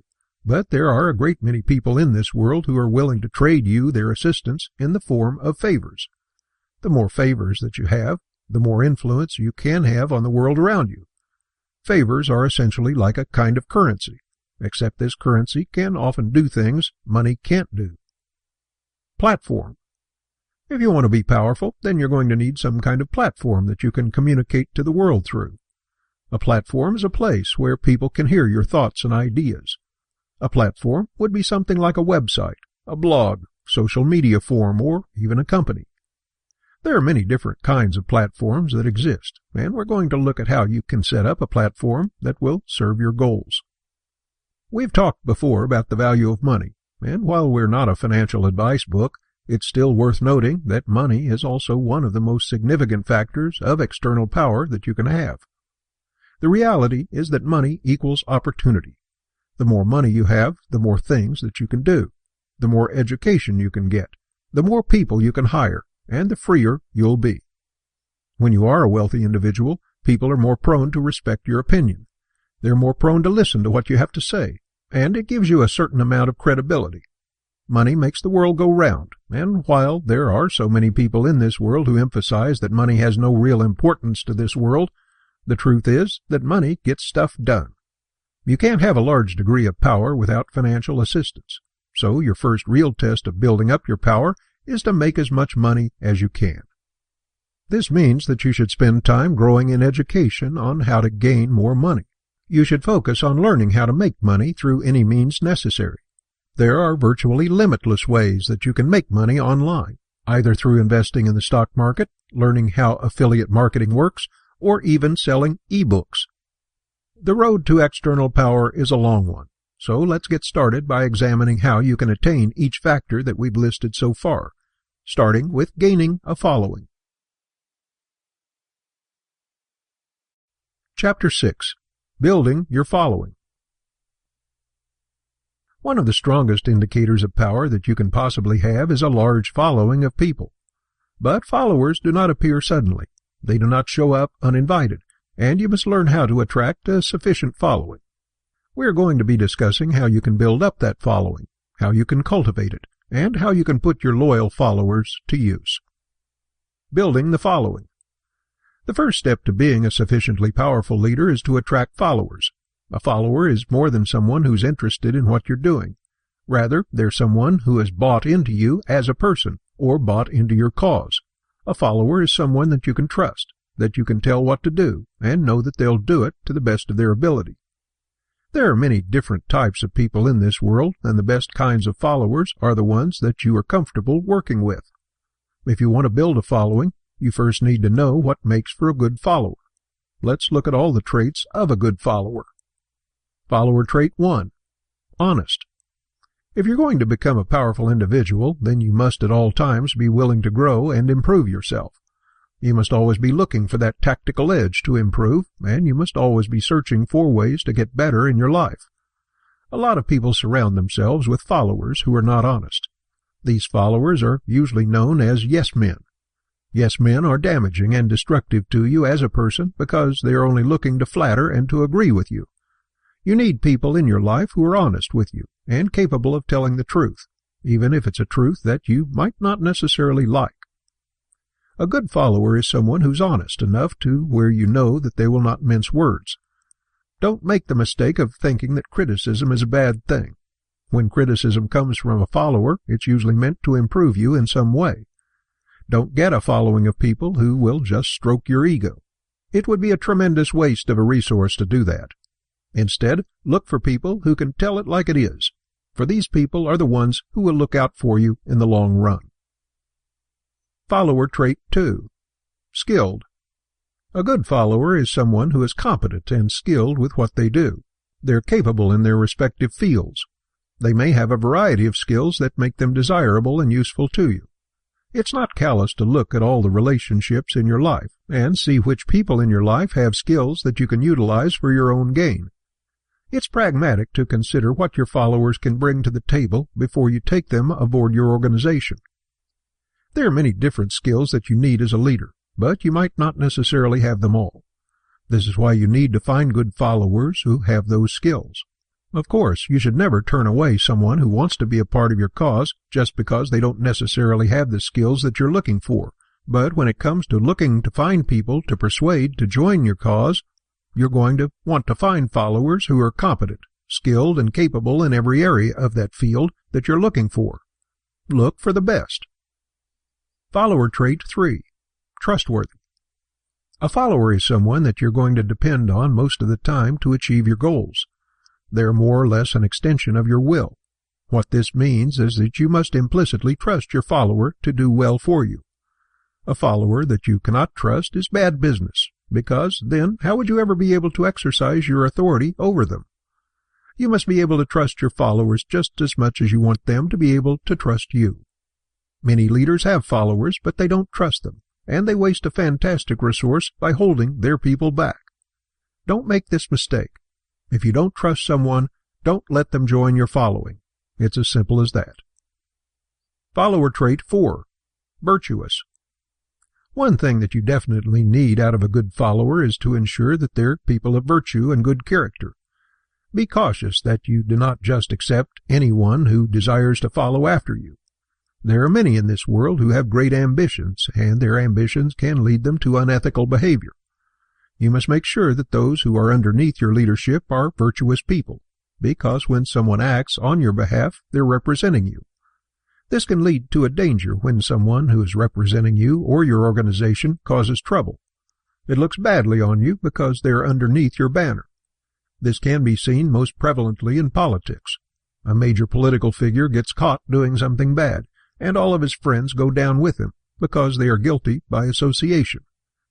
Make sure that the people who you allow to associate with you are people who will not cause harm to your reputation. Follower trait 5. Inspired. A follower should not be motivated by money, because that makes them an employee. Rather, a follower should be inspired by your vision or driven to follow after you because they like you as a person. A good follower has a strong understanding of the vision and is driven to excellence because they want to be a part of something bigger. You don't want followers who are lukewarm, bored, or just simply looking for something to do. When things get rough and tough, the uninspired people will leave. You should look for followers who are motivated by your dreams and vision, as opposed to someone who's just primarily inspired by monetary gain. Any individual who is purely motivated by reward is not a follower, because they're in it for themselves. A good follower must consider themselves to be a part of the entire team, not just individual members.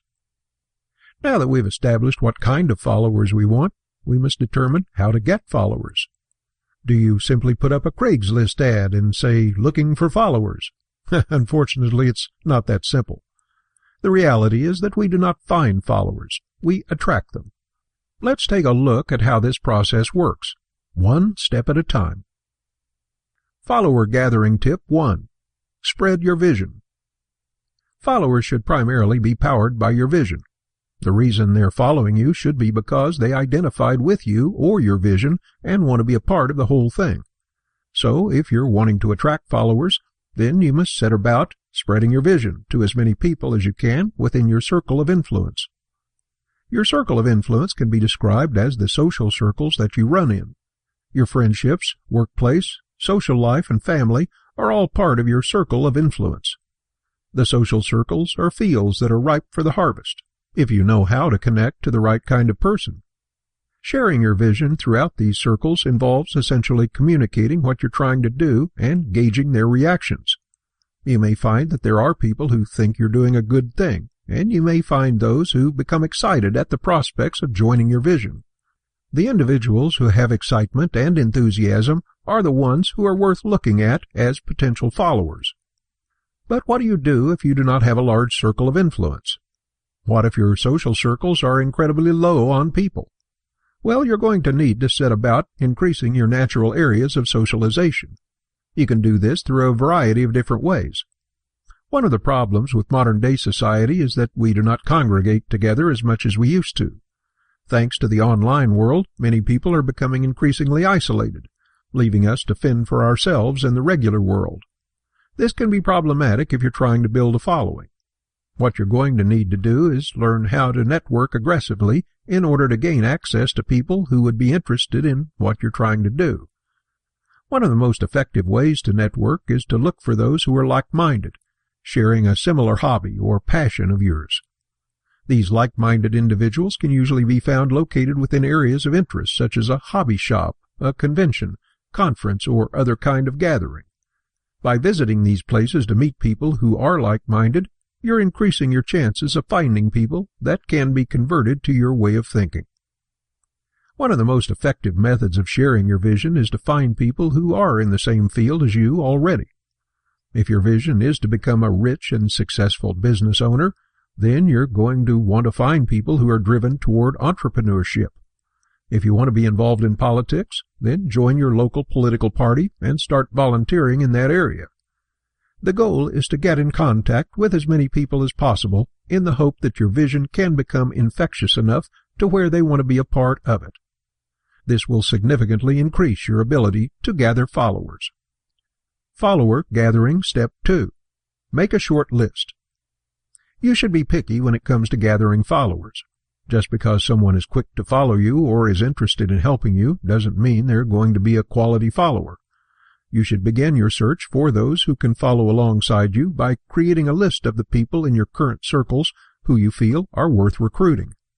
They can have something that you need, such as expertise. They can have something that you like, such as personality, or they can just simply be someone that you believe can be a long-term asset to you. This short list will help you select the right people, as opposed to just selecting anyone. The longer your list is, the more potential you have for getting new recruits. Follower gathering tip 3. Invite people aboard. This is a direct method of gaining a follower. It involves you directly asking someone if they're willing to get more involved with you and your vision. If you have communicated your vision effectively enough to these people, they should be fully aware of what you want to do. However, just because you have a great vision doesn't mean that people are going to be in a rush to just offer their help. The reality is that most people are looking for someone to take charge, but people usually underestimate what they can contribute to the world. In other words, there are a great many people in this world who are desperate to be a part of something bigger, but they don't have the initiative or the ambition to try and push their way in. So it's up to you to clearly invite them into what you are doing. This invitation can be a very meaningful thing, and it will increase your chances of getting a follower. So, how does this invitation work?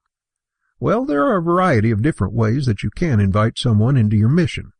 The first step, as discussed before, is to convey your vision enough to where they understand it.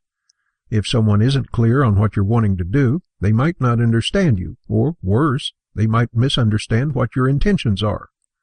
Whatever your goal is, whatever reason that you're building power, they must know the why.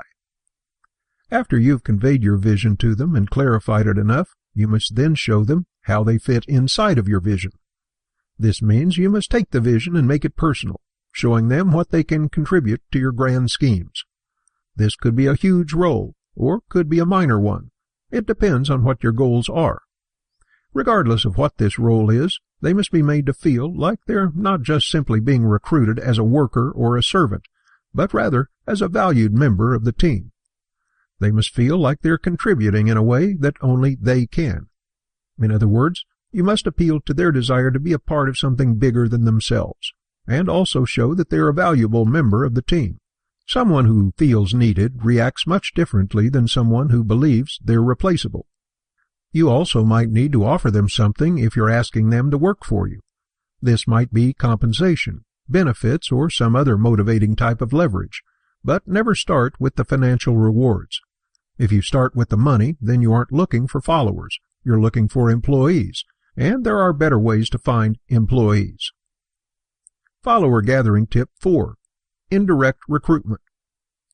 There are other ways to attract a follower than to just directly recruit someone. One excellent way is to use an indirect method of asking a person to help you with a few things that support your goals.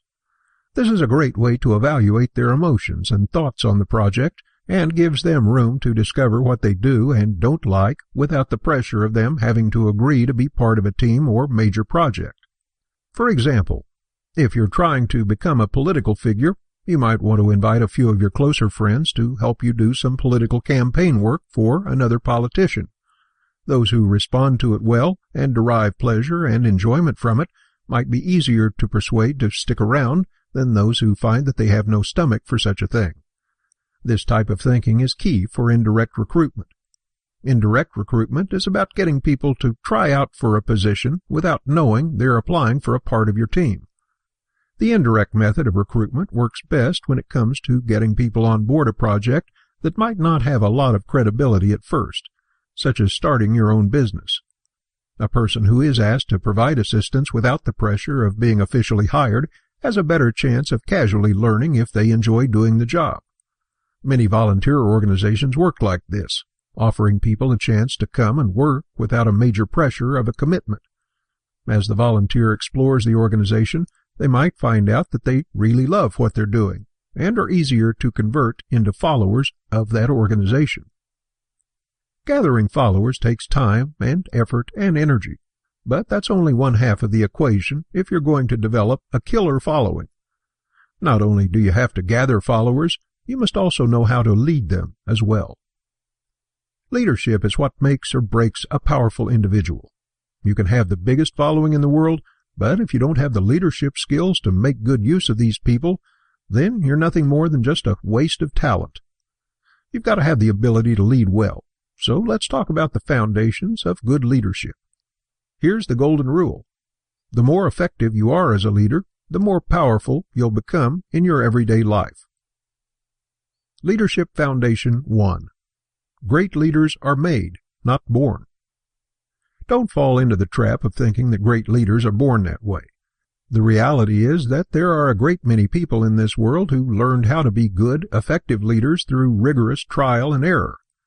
Teddy Roosevelt, considered to be one of the most rugged, strong, and vigorous presidents to have ever existed, was actually just a sick, weak little boy in his early years. He was afraid, not very strong, and was consistently ill. Yet, around the age of 14, his father told him that he needed to suck it up and start improving himself, and so that sickly young boy pushed himself until he was finally strong enough as a man to where he could lead the entire nation of America. Teddy Roosevelt was not born a leader. He was not born with any tools that would make him more effective than you at leading. What made him such a good leader was the fact that he made the decision to start working on developing himself rigorously. Likewise, you must realize that any good leader that you see did not get that way overnight. Many great leaders start off making huge series of mistakes. Many of them get in trouble, end up biting off more than they can chew, or completely fail in their early times as being a leader. Don't think that you aren't qualified to be a leader. The reality is that, regardless of your temperament, your speech patterns, your health, and even your background, you can become a fantastic leader.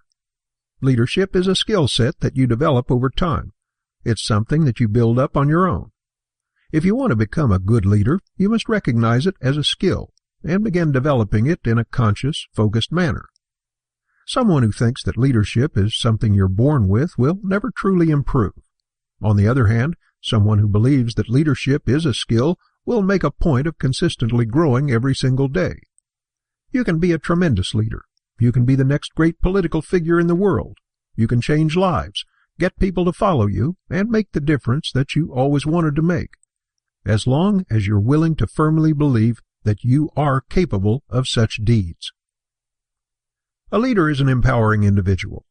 The leader enables other people to achieve great things. But the first person that you need to empower is yourself. You must be willing to give yourself permission to lead. With that permission, you will grow as a fantastic leader by leaps and bounds. Leadership Foundation 2. Courage. Do you know why there are more followers in the world than leaders? Because there's safety in being a follower. When you are a follower, you don't have to strike out on your own. You aren't required to come up with things of your own initiative, and you're not responsible for your own success. When you are a follower, you're transferring all of those responsibilities onto your leader, and you're trusting them in the hopes that they will lead you to success. In other words, it doesn't take much courage to be a follower. On the other hand, if you're going to be a great leader, then you must realize how much courage is necessary to achieve these great things. It can be unnerving when you begin striking out on your own. Being in charge isn't easy. When you have followers, when you have people who are looking up to you and expecting you to lead them to greatness, it can be a scary thing. It can create tremendous amounts of pressure, and pressure can cause some people to crack. Realistically, the only thing that truly separates a leader from a follower is the ability to act and be courageous.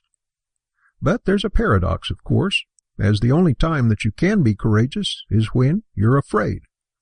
Therefore, you must realize that the reality of being a leader is that there will be a great many times when you are afraid.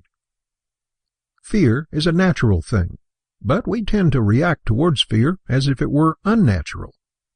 There are so many people in this world who are not living up to their own potential because they're more afraid of failure than they are hopeful for success.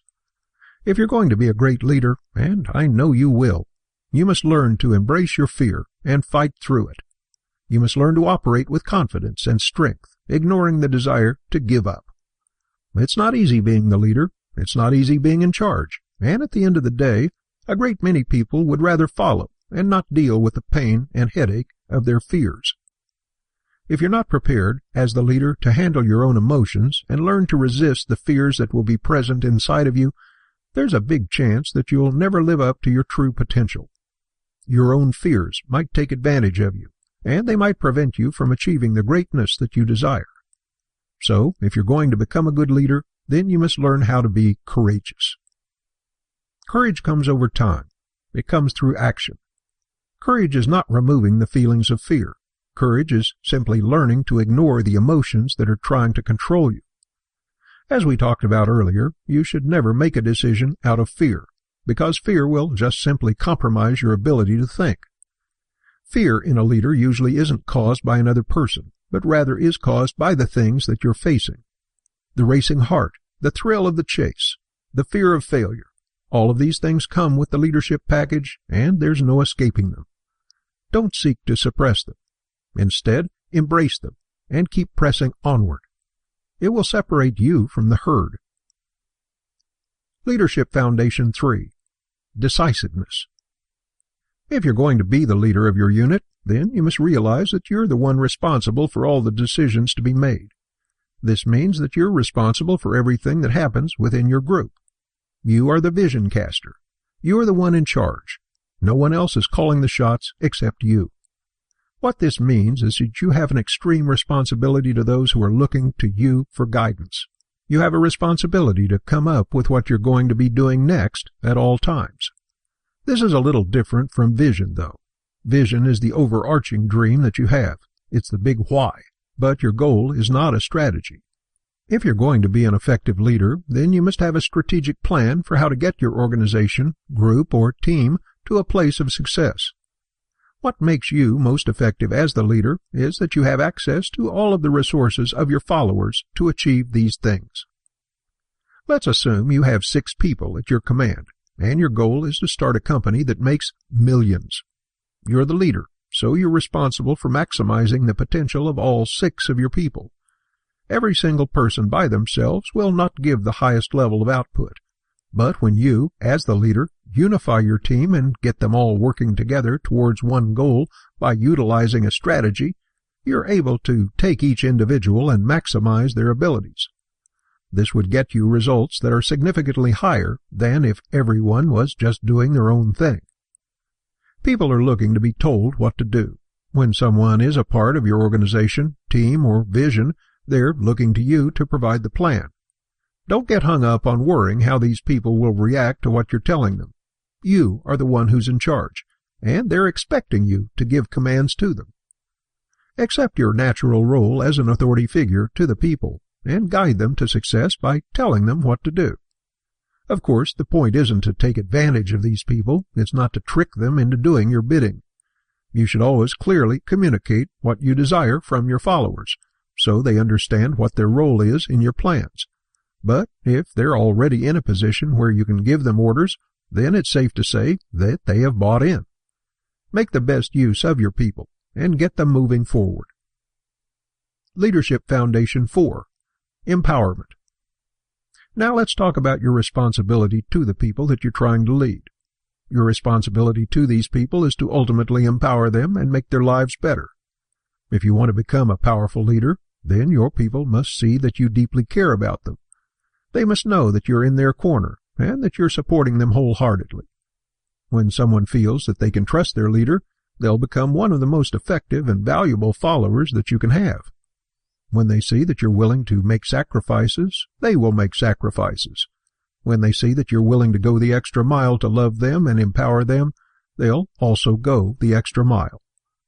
Now, there'll always be people who are quick to take advantage of generosity.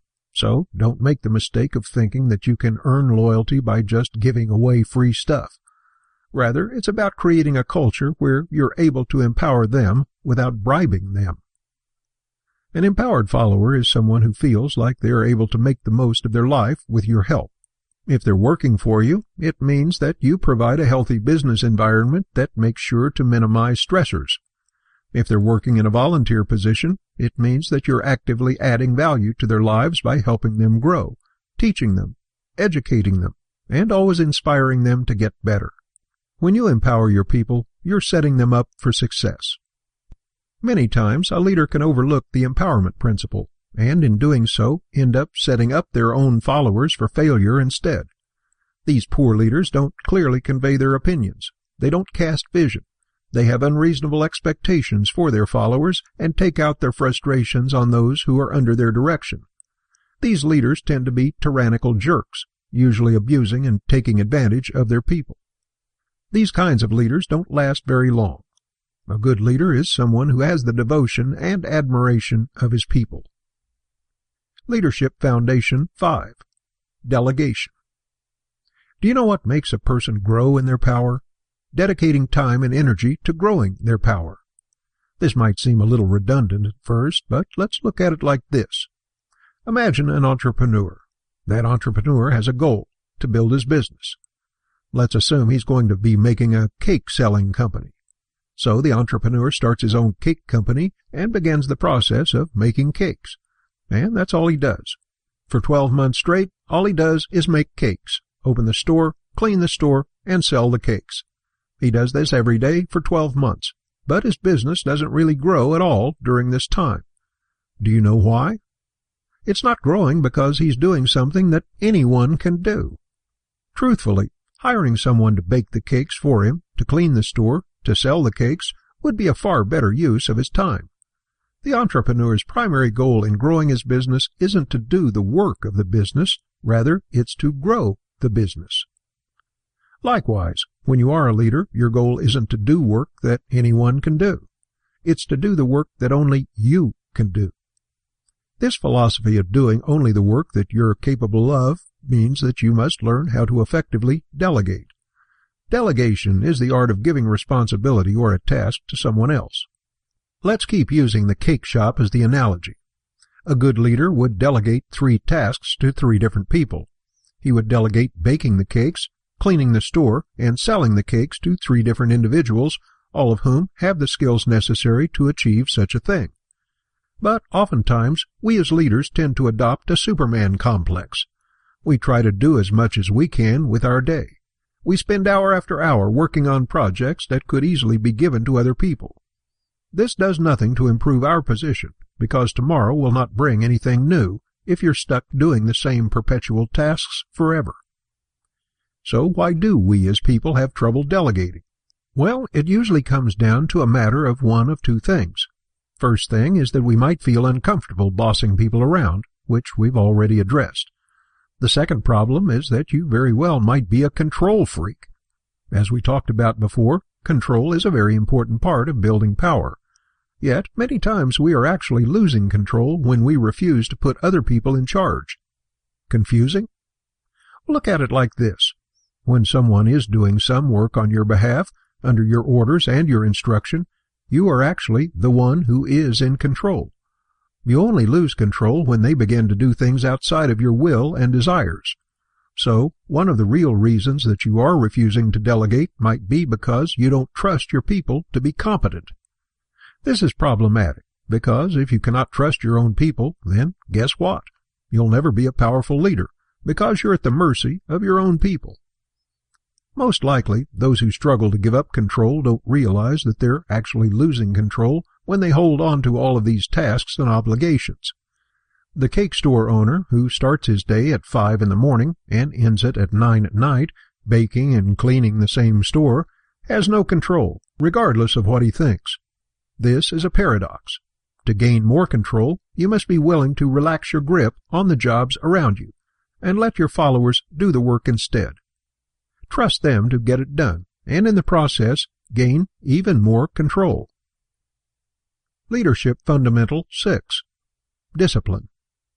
Sometimes there will be people inside of your organization, group, or company that are a problem for you. It might be a follower who has grown too ambitious and is now trying to undermine you. It might be someone who can't get along with the other followers and is causing trouble. Or it might be someone who just doesn't have the heart for what he's doing anymore and just isn't productive. These kinds of individuals can quickly steal the steam out of any good organization. These are the pirates of your life, taking advantage of you and not giving you what their fair share of the work is. Any leader in existence will eventually have to deal with a person like this, and there's only one real solution to dealing with this problem: the use of discipline. As a leader, you must be friendly, loving, and caring, but you must also be strong and firm. Part of that firmness is the ability to discipline whenever it's necessary, even if it is an entirely voluntary organization, even if you have a rock star programmer who is working for you for free. If you're not able to enforce discipline among your crew, they'll grow unruly and begin to take advantage. Discipline is not about harm. It's not about shaming someone, embarrassing someone, or making them feel small. Rather, discipline is simply about correcting behavioral issues. Now, it's not comfortable to discipline someone. There can be a great temptation to avoid disciplining others for fear of harming them, but that's no excuse.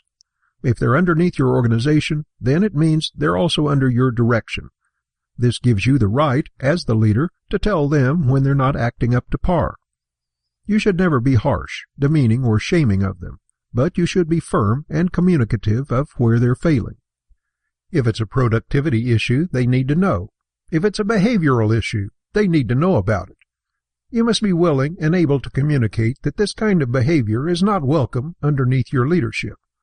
If they have wronged someone else, then they must be willing to make amends.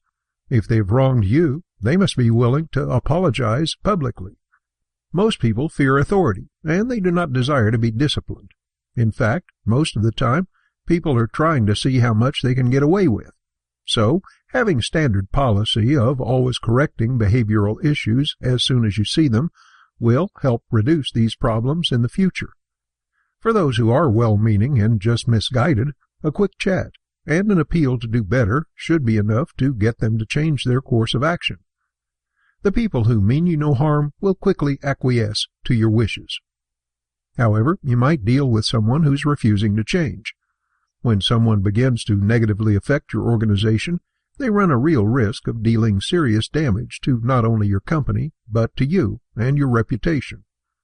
People do not respect a leader who cannot handle himself, and if you have a follower who is currently supplanting, subverting you, or talking bad about you, your reaction will ultimately affect how everyone sees you.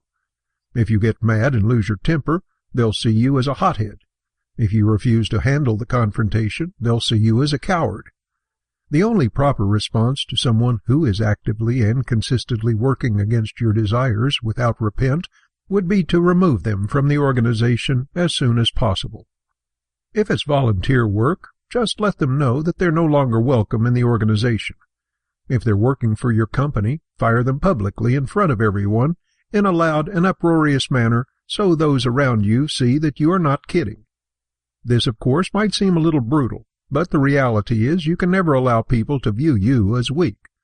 You can suffer them to think of you as many things, but the moment your people start to believe that you're weak, you have lost their respect, and getting back that respect will take you far longer than it will to find a new follower. Leadership Foundation 7. Mutual respect. As the phrase goes, you have to give respect in order to receive it. But what's not said in that phrase is that respect has different impacts on different people. For example, a janitor doesn't really need the respect from his CEO. He's a janitor. He has a very little level of influence, and he can do his work without having to inspire and command thousands. On the other hand, the CEO actually needs respect from that janitor. You must have the respect and admiration of the people who are following you. But guess what? You'll never receive that respect unless you, yourself, are willing to respect those people. In other words, you have to give respect in order to become someone worthy of respecting. Respect is earned through showing and displaying that you are strong, fair, willing to listen, and understanding. Good communication is the hallmark of becoming someone worthy of respecting. You must have a respect for those who are underneath your reign, and, as such, it will develop a respect within them. As stated before, in Principle 6, if you find that even though you are respecting these people greatly, and there is someone who has no respect for you, eliminate them from the job position immediately. No amount of talent is worth the disrespect, because it spreads. A fair but stern leader is one who will gain the respect they deserve. Leadership Foundation 8. Never punish failure.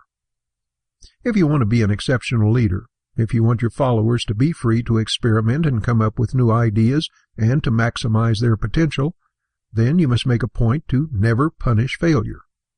Failure has become a dirty word in modern America. Many people fear failure more than just about anything else out there. The workplace can be a place of extreme competition, and failure quickly causes a person to fall behind.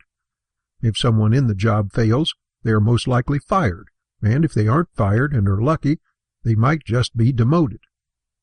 If you're going to be a tremendous leader, then you must have a culture that looks at failure differently.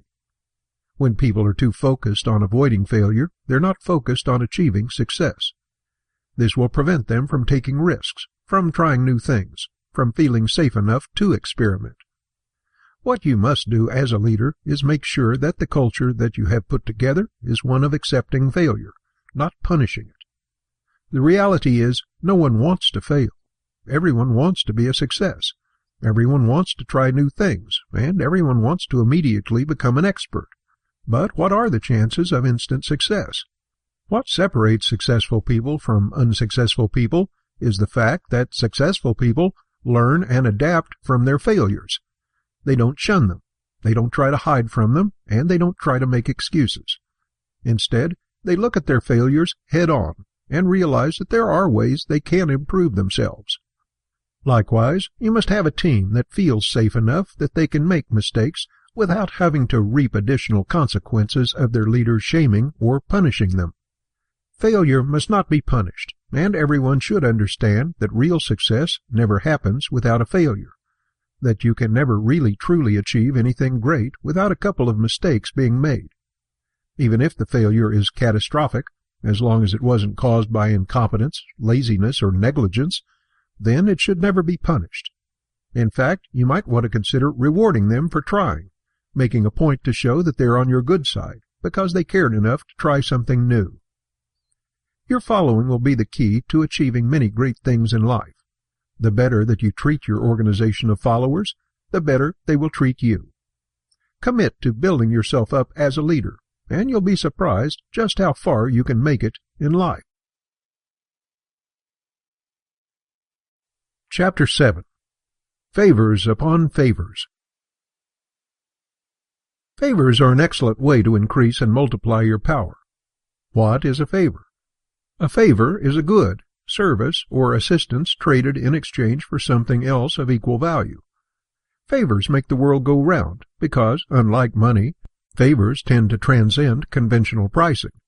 If you want to be a sufficiently powerful individual, then you must be willing to put time into getting as many favors as you can.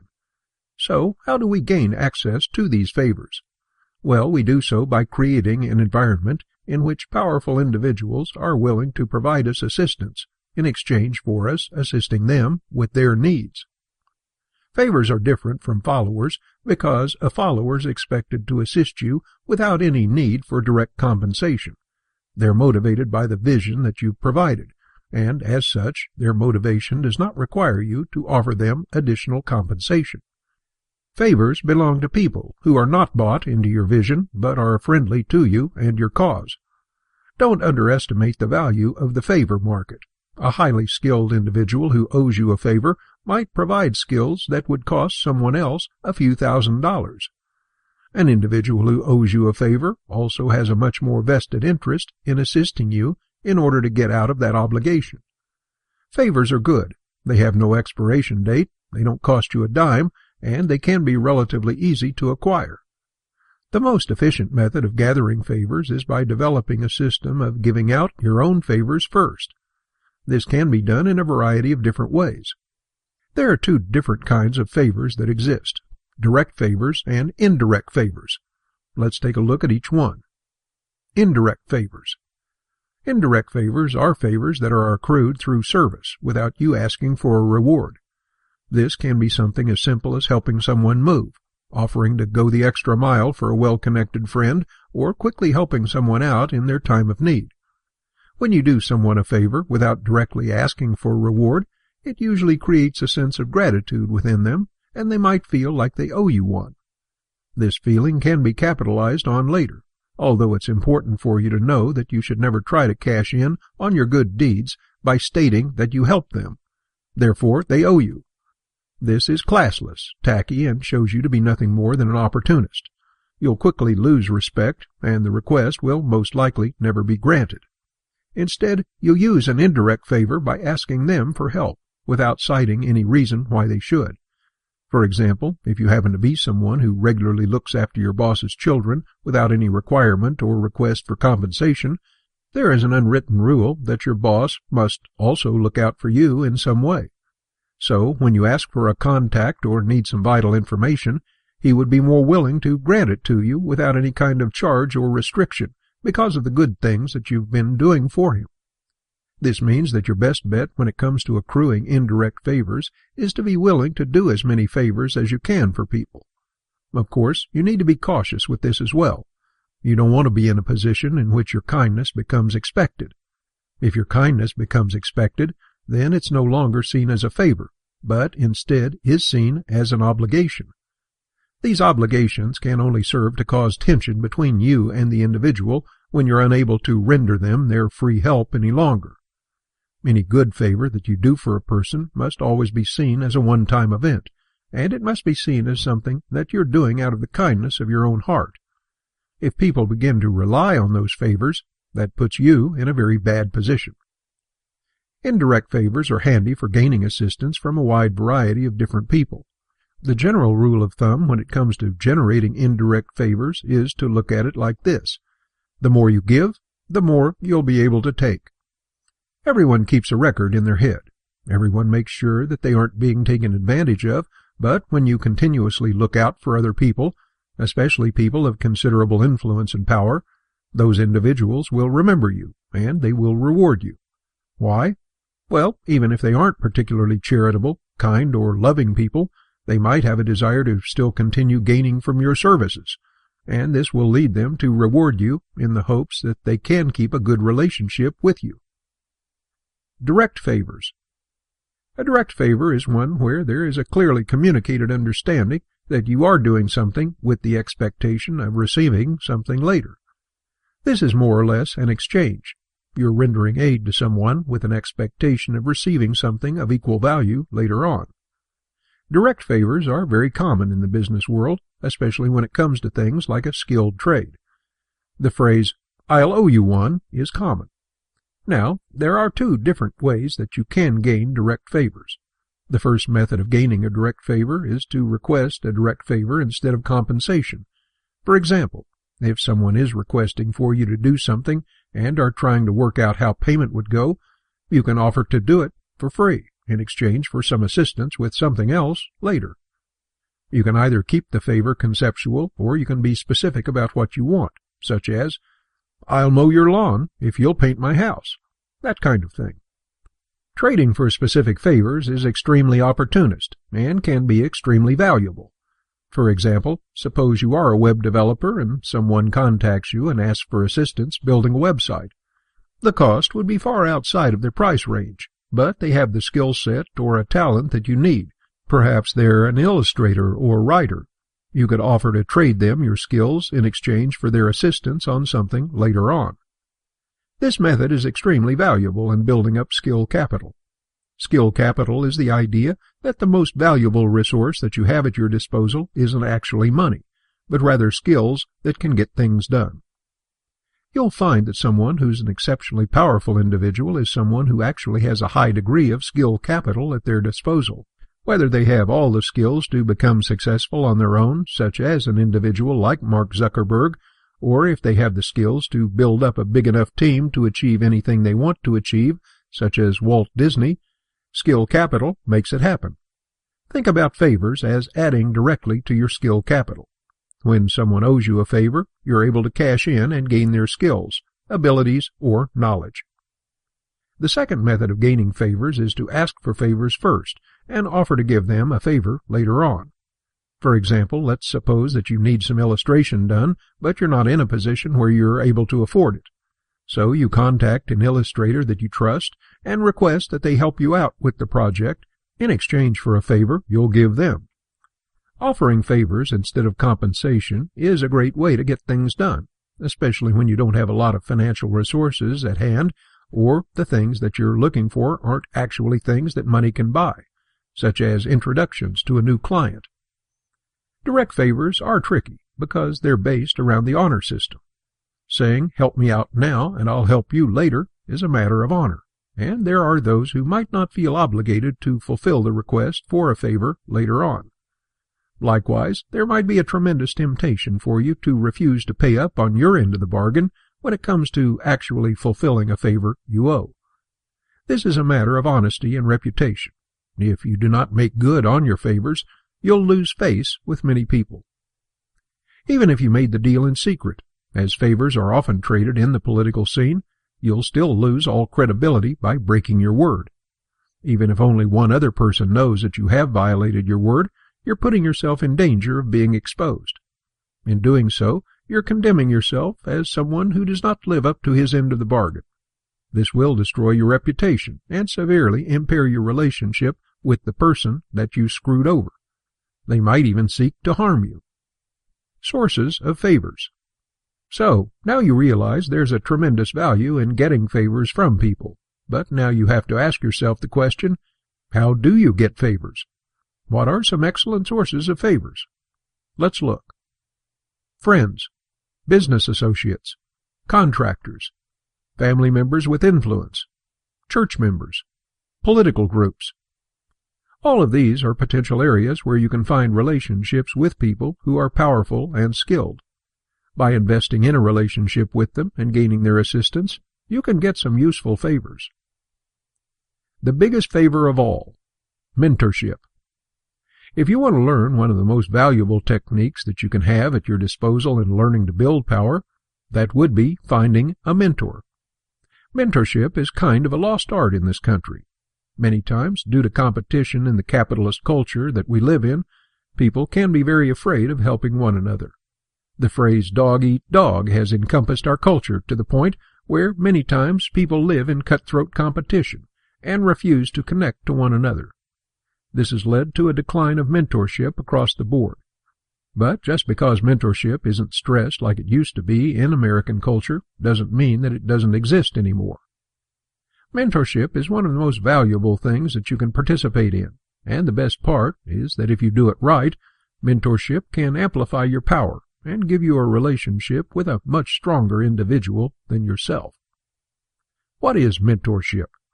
Well, mentorship is the art of being taken underneath a highly skilled, educated, and focused individual, allowing them to show you the ropes, teach, advise, and prepare you for your future.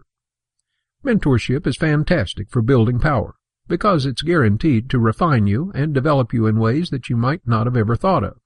There's a lot of difficulty in finding the right kind of mentor, however, because we don't live in a culture that emphasizes mentorship anymore. If you are interested in getting as much power as you can, then you're going to need to find a mentor who can sufficiently train and educate you. The more skilled your mentor will be, the more abilities and capabilities they'll transfer onto you. A mentor has one resource which is very difficult to obtain on your own. That resource is experience. Mentors have been around the block. They have dealt with a lot, and on top of dealing with a lot, they have most likely been in a lot of situations that you already been through. This gives you tremendous perspective and insight that you might not have. It also gives you access to a long line of a variety of different failures that they may have experienced. A mentor is a coach, inspirational speaker, friend, and resource all wrapped up in one. If you are sincere in your interest in developing power, then you should work towards getting a mentor at any and all costs. Let's go on ahead and identify the traits of a good mentor before discussing how to find one. Desirable mentor trait 1. Credible. One of the most desirable traits that you can find in a good mentor is someone who is credible to you. Just as you must be credible to other people in order for them to accept you as their leader, you must be able to identify people who are credible to you, people who are able to sufficiently impress you. It's unfortunately, but in today's reality, there are many people who are successful without being credible. These self-styled gurus tend to act as if they have all the answers, usually pointing to their immense wealth as the reason why they have all the answers. You must exhibit caution as you look at these individuals who have large sums of money, be sure to do your due diligence. Many times, these self-styled gurus of self-help and get-rich-quick schemes are often making money primarily off of selling the idea of making money. So, don't look at outward success as the clearest indicator of credibility. Instead, look at what the person's deeds are in their life. Look at their actions, their intentions, and what they do with their time. If someone is making a lot of money and is trying to sell you on his guidance in order to make just as much money as he is, he's just scamming you. There's no replacement for hard work, and the guru industry gets rich trying to convince people that there is. A credible mentor is someone who doesn't charge you for his time. Rather, he focuses on taking you under his wing in order to better you, because he sees some value that he can add to your life. A mentor who is a mentor for a paycheck doesn't have much credibility, because the only reason he's really there is because you're paying him. So, does this mean that you should never pay for a mentor? In my belief, yes. Paid mentorship isn't a real mentorship. It's just simply an exchange of services. Mentors get a lot out of the experience as well. Desirable mentor trait 2. Relevant. A good mentor is someone who is relevant to your big goals and plans. A business mentor is a fine thing, but if you're trying to get political advice from a businessman, he won't have the necessary experience to be able to assist you. If you're trying to find leadership advice from a very well-educated and talented individual who's never led a day in his life, you might get some good advice, but it will be primarily theory. The reality of finding a mentor is that you must be willing and able to find someone who has relevant experience in your field. A mentor who does not have relevant experience won't give you as much as you need, and it can be a frustrating situation for both of you. One thing to remember is that mentors do receive something out of the process of mentorship as well. They usually receive a sense of satisfaction of furthering someone in their career, and also gaining a permanent relationship in which they can reap the benefits themselves. Mentorships are mutually beneficial relationships and should be treated as such. Desirable mentor trait 3. Character. A good mentor is someone that you can look up to, someone that you can desire to imitate after. This means that they have to have a certain level of character, because without character you might find the company of a person who's willing to give you bad or unethical advice that will later on cripple you. Worse, if you're working with someone who has poor moral character, he might take advantage of you and use you as a pawn in his own grand schemes. Even if they have exceptional skills but poor character, you can be sure that it will find a way to bite you in the rear sometime down the road. Look for mentors who are of good reputation and impeccable moral character. After all, they're going to teach you to be like them. Desirable mentor trait 4. Familiar. If you want to have strong mentorship, then you need to have some level of relationship with the mentor in question. An existing relationship is necessary for you to be able to observe your relationship with the person from the outside long enough to get a pulse as to who they really are. A lot of people looking for mentors might feel a temptation to just take the first guy who comes along, but you must be familiar enough to know that you two would make a good fit together. Trait number 5. Resources. One thing to consider is that when you enter mentorship, you gain access to all of their resources. If you're looking to build your power, you might want to find a mentor who is able to sufficiently provide you with more resources down the line. For example, finding a mentor who is a prominent lawyer in the community would provide you with free or discounted legal advice. Finding a mentor who's in the political world might have contacts that are more valuable than the advice that he's giving you. Don't feel bad about trying to find a mentor who has resources that will benefit you. This can be a fantastic way to build and concentrate your power in a very short amount of time. So, with this list of qualities to look for in a mentor, it shouldn't be hard at all for you to be able to discern who among you has the most valuable amount of information that they can give. Once you've managed to figure out exactly what you're looking for in the mentor, it's time for you to begin actively working towards obtaining a mentor. This process can be a little awkward, confusing, and even uncomfortable. So let's look at a couple of ways that you can learn to find a mentor without much stress. Mentor finding tip 1. Be worth the investment. Before you can find a decent mentor, you must be someone who is worth being invested in. In other words, you must work to make yourself as attractive as possible to your possible mentors. Mentors are not looking for slackers. They're not looking for cut-ups or layabouts. They're looking for people who are hard-working, valuable, and industrious. A mentor doesn't teach you how to walk. A mentor teaches you how to run. You must be walking before you are worth the investment. This will require you to be someone with extreme focus in your life. You must make an effort to always show that you are valuable beyond other people. Mentoring is a competitive field. You're not the only person who wants to be taught and be trained, so the reality is that you must do everything in your power to set yourself apart from the others. This starts through building a personal relationship with the individual that you want to be your mentor. Mentor finding tip 2. Find the right circles. Sometimes finding a mentor is hard because you can't seem to find anyone around you who would be worth learning from. Maybe no one's in your field. Maybe no one's interested in helping you and you're somewhat stranded. Does this mean that you'll never find a mentor? Not at all. Rather, it means that you must work to exit your current circles and move into new territory in order to find one. There are websites out there that can help you connect to mentors. But be cautious, because many of these websites can just simply be scammers or fraudsters, and some of these mentors might just be the self-styled gurus who make money off of preying on people's expectations. If you cannot actively or readily identify someone in your circle that you look up to and would like to learn from, you must make a concentrated effort to expand your social circle until you can find someone who would be worthy or interesting.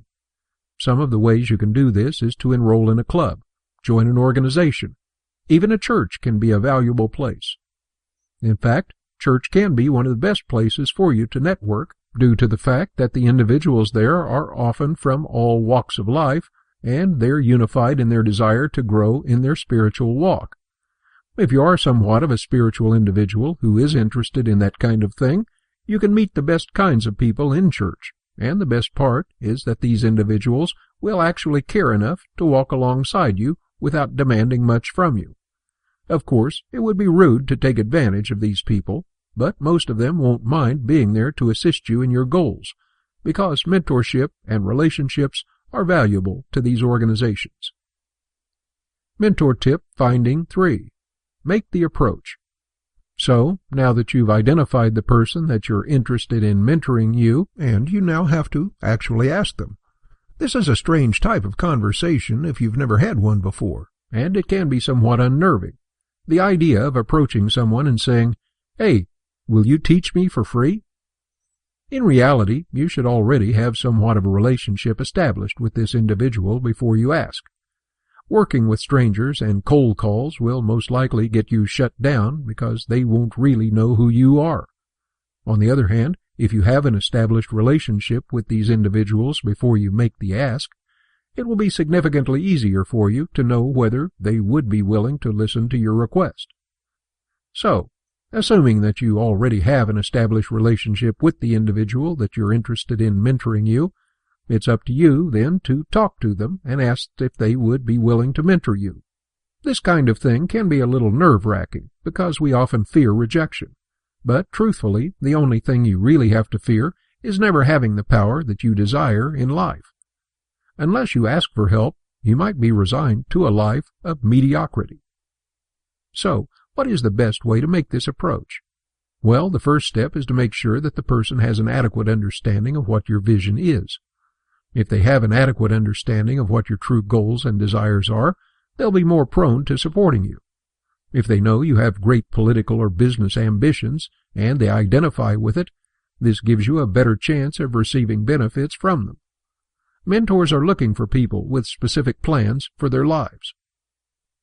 Supposing they have a clear understanding of what your vision is, all that's left is for you to actually talk to them. There are 2 different approaches that you can take when you ask for a mentor.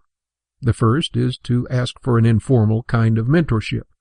This would be saying, "Do you mind if we spend time together every now and then, and if I have questions about something, I can count on you for answers?" This kind of request is very easygoing, and most people, if they're reasonable and have the time, will say yes. There are no other demands on them, and it puts them in a position without an obligation or commitment. There is a value to this informal style of mentorship because it gives you access to ask questions whenever you need them answered. But what it doesn't provide to you is a consistent basis of continual growth. Still, the low pressure might do well to entice someone to agreeing to an informal type of mentorship. This means that you are only a phone call, email, or text message away from getting solid advice. If you were just purely looking to grow in experience and understanding of certain tasks, this is one of the easiest solutions. The direct method of finding a mentor can be significantly harder, but will be much more rewarding than the indirect method. The direct method is entirely based off of you asking this individual if they would formally train you or mentor you over the coming months. This might look like something like a meeting once a week, or, if the person's exceptionally busy, maybe coffee once or twice a month. This kind of question is somewhat of a significant ask, but if they agree and accept the title of being the mentor, you will have a significant resource now at your disposal. Over the years, as they teach you and show you the ropes, it will grow in your ability to do all the things you desire to do. More or less, it will amplify your power tenfold. But what do you do when a potential mentor says no to either types of request?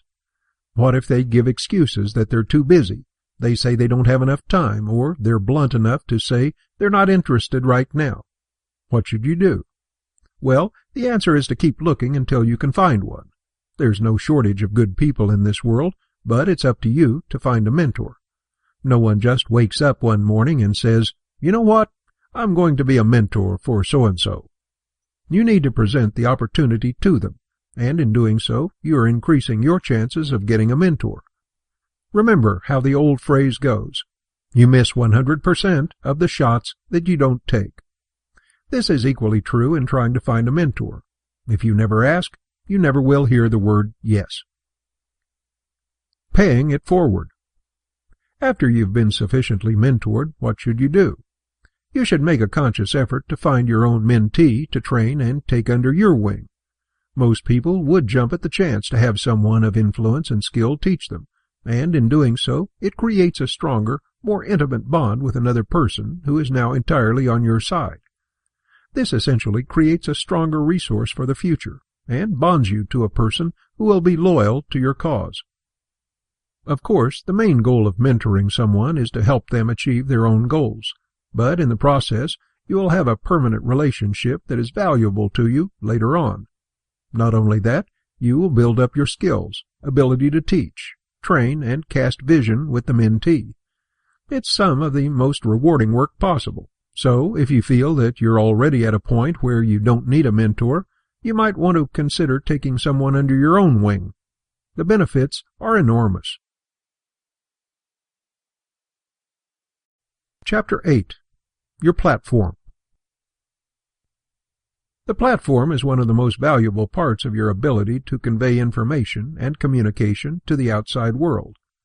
If you want to be a sufficiently powerful individual, then you must have the ability to make your voice known to the world. Back in the old days, platforms belonged only to those who could afford them. The inspirational speaker would use his money to buy space where he could give speeches. The politician needed to go from town to town to communicate to the world. The musician would have to go on tour in order to get his music heard, or he would have to be distributed through a record label. We live in a new era, however. We live in the era of online communication. What this means is that we live in a world where you have the ability to build your own platform of communication. This will allow you to convey your thoughts, beliefs, and ideas to those who would be interested. This will allow you to build influence, gain a following, and hopefully help shape people's perception of you. We refer to the collective ability to communicate to the world around you as your platform. The platform is composed of several different components: medium, brand, and communication style. If you want to be a powerful individual who influences the world around you, then you must have a well-designed platform, even if you aren't particularly interested in having your own business. If you're interested in building power, control, and influence over the world, then you must dedicate time into developing a platform. If we want to look at some of the earliest adopters of this platform-based system, we can find it, surprisingly, in the world of YouTubers. Before YouTube significantly took off, there was a small subset of people who began to adopt a following through the videos they would make online. After a certain point, these videos took off, prompting a lot of these YouTubers to reach a point of fame and influence, at least within their own demographic. Today, if you watch a video of the YouTube of Tobuscus, you can see that millions view his videos, and that he has hundreds of thousands of followers who obsessively consume all of his entertainment. If we look at Donald Trump's campaign in the 2016 election, we see that he utilized his online platform to mobilize people by conveying his viewpoints in a massive scale. Rather than rely on press releases, the president-elect had utilized his own tweets, which would be echoed across the entire Internet, reaching many ears. This gave him a significant presence, because he utilized the Internet as the platform of dispersing his views, and most of that press didn't cost him a dime. Let's take a look at the first part of building a sufficiently capable platform, your brand. The brand is essentially a quick way of understanding what you, as a person, are about. When it comes to products, brands quickly show us the identity of the product. For example, the brand Coca-Cola will quickly convey delicious soda. However, they also position themselves as being a drink for celebration, for good times, and for enjoyment. One of the most famous lines of commercials that exist are their Christmas commercials, in which they position Coca-Cola to be an official beverage of Christmas. This kind of branding strategy works, and it works very well. If you want to build a strong platform, then you must have what is known as a personal brand as well. Even if you don't have a company, you still have something that you want people to associate you with. If your goal is to become powerful, then you must have influence throughout the world, and a platform will build you influence. But without a brand, there's no chance of you ever having any real influence. When people respond to a public figure, they are actually responding to that public figure's brand. That's why public figures tend to have influence as opposed to private individuals. Think about it. If you read a famous celebrity's opinion on something, and you read a YouTube comment about that same thing, who would you be more inclined to think was the more reasonable of the two? It would be the celebrity's opinion, regardless of what they have to say. We develop a personal brand so that we are able to participate in the public forum without any kind of barriers. Personal brand will give you credibility, and credibility translates to greater local authority, control, and influence. So, let's talk about how to actually build a personal brand. Brand building step 1. Determine your story. All branding is actually storytelling at its core. Companies try not to just sell products, they actually want to sell lifestyles too. You can often see this with clothing stores. These clothing stores get someone to purchase several $100s worth of clothes that aren't made of material even close to that cost. Why do people buy these clothes? Because the company isn't just simply selling the product, they're selling the story behind the product. Some companies, such as a surf company, would sell their brand as if it were part of the lifestyle and reap enormous success when people buy into that brand. The companies that try to sell products instead of stories don't gain the same kind of following. Just look at the cult of Apple versus Microsoft. Apple users are far more passionate than Microsoft users. Why? Because Apple sells a brand first and a product second. You have a story to tell as well.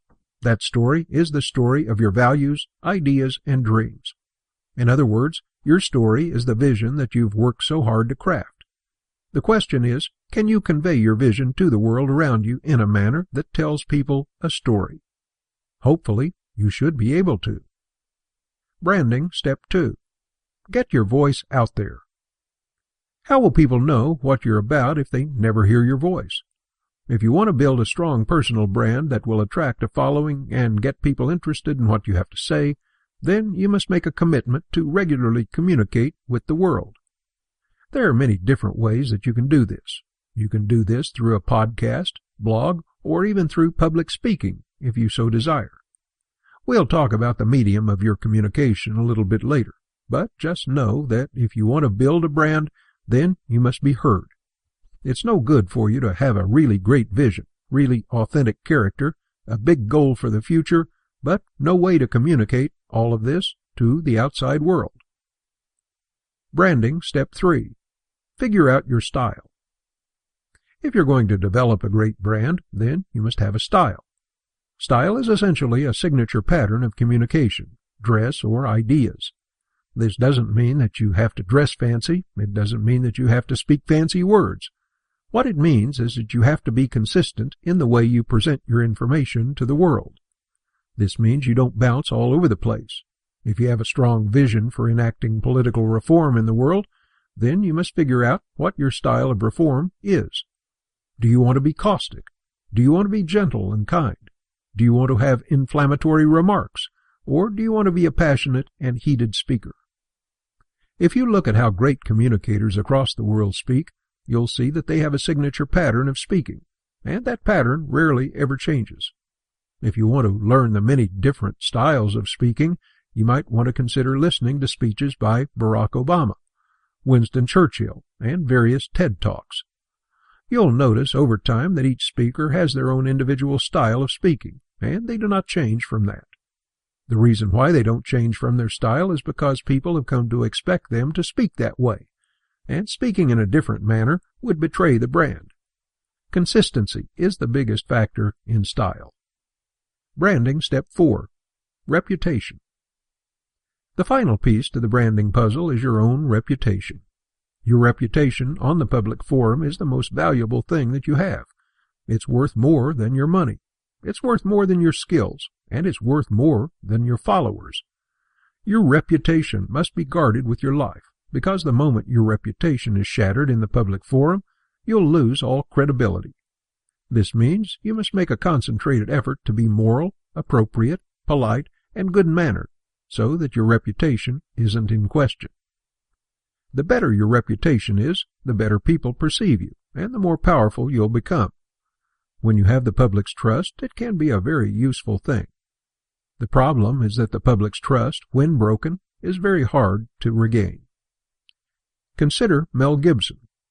Mel Gibson, prior to a drunken driving incident, was a prominent film director and actor. He was consistently producing great movies and making lots of money. Not only that, he had significant influence with many different groups, including the Christians who enjoyed his work on the Passion of the Christ. However, when he was arrested for drunk driving, he made some inappropriate comments about Jewish people, and in doing so, destroyed his ability to find decent work for a very long amount of time.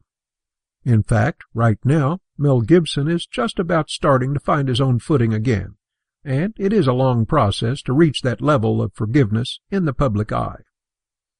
There are thousands of public figures who did not bother to guard their reputations, and in the process of doing so, destroyed their careers, their lives, and their relationships. If you do not guard your reputation fiercely, you may find that a single moment can destroy everything that you've worked so hard to achieve. So, now that you are thinking about your personal brand and you know the rules that are necessary to help create an image, it's time for you to consider how you will be heard. We refer to this as the medium. The medium is just simply the method of communication that you use. For example, Facebook is a type of medium, as is television, radio, and newspaper. If you want to build a good platform, then it's important for you to find the right kind of medium that works for you. We're going to go ahead and list out all the mediums that are readily available to you and talk about the merits and values of each. Facebook. One of the most readily accessible mediums in building a public persona is Facebook.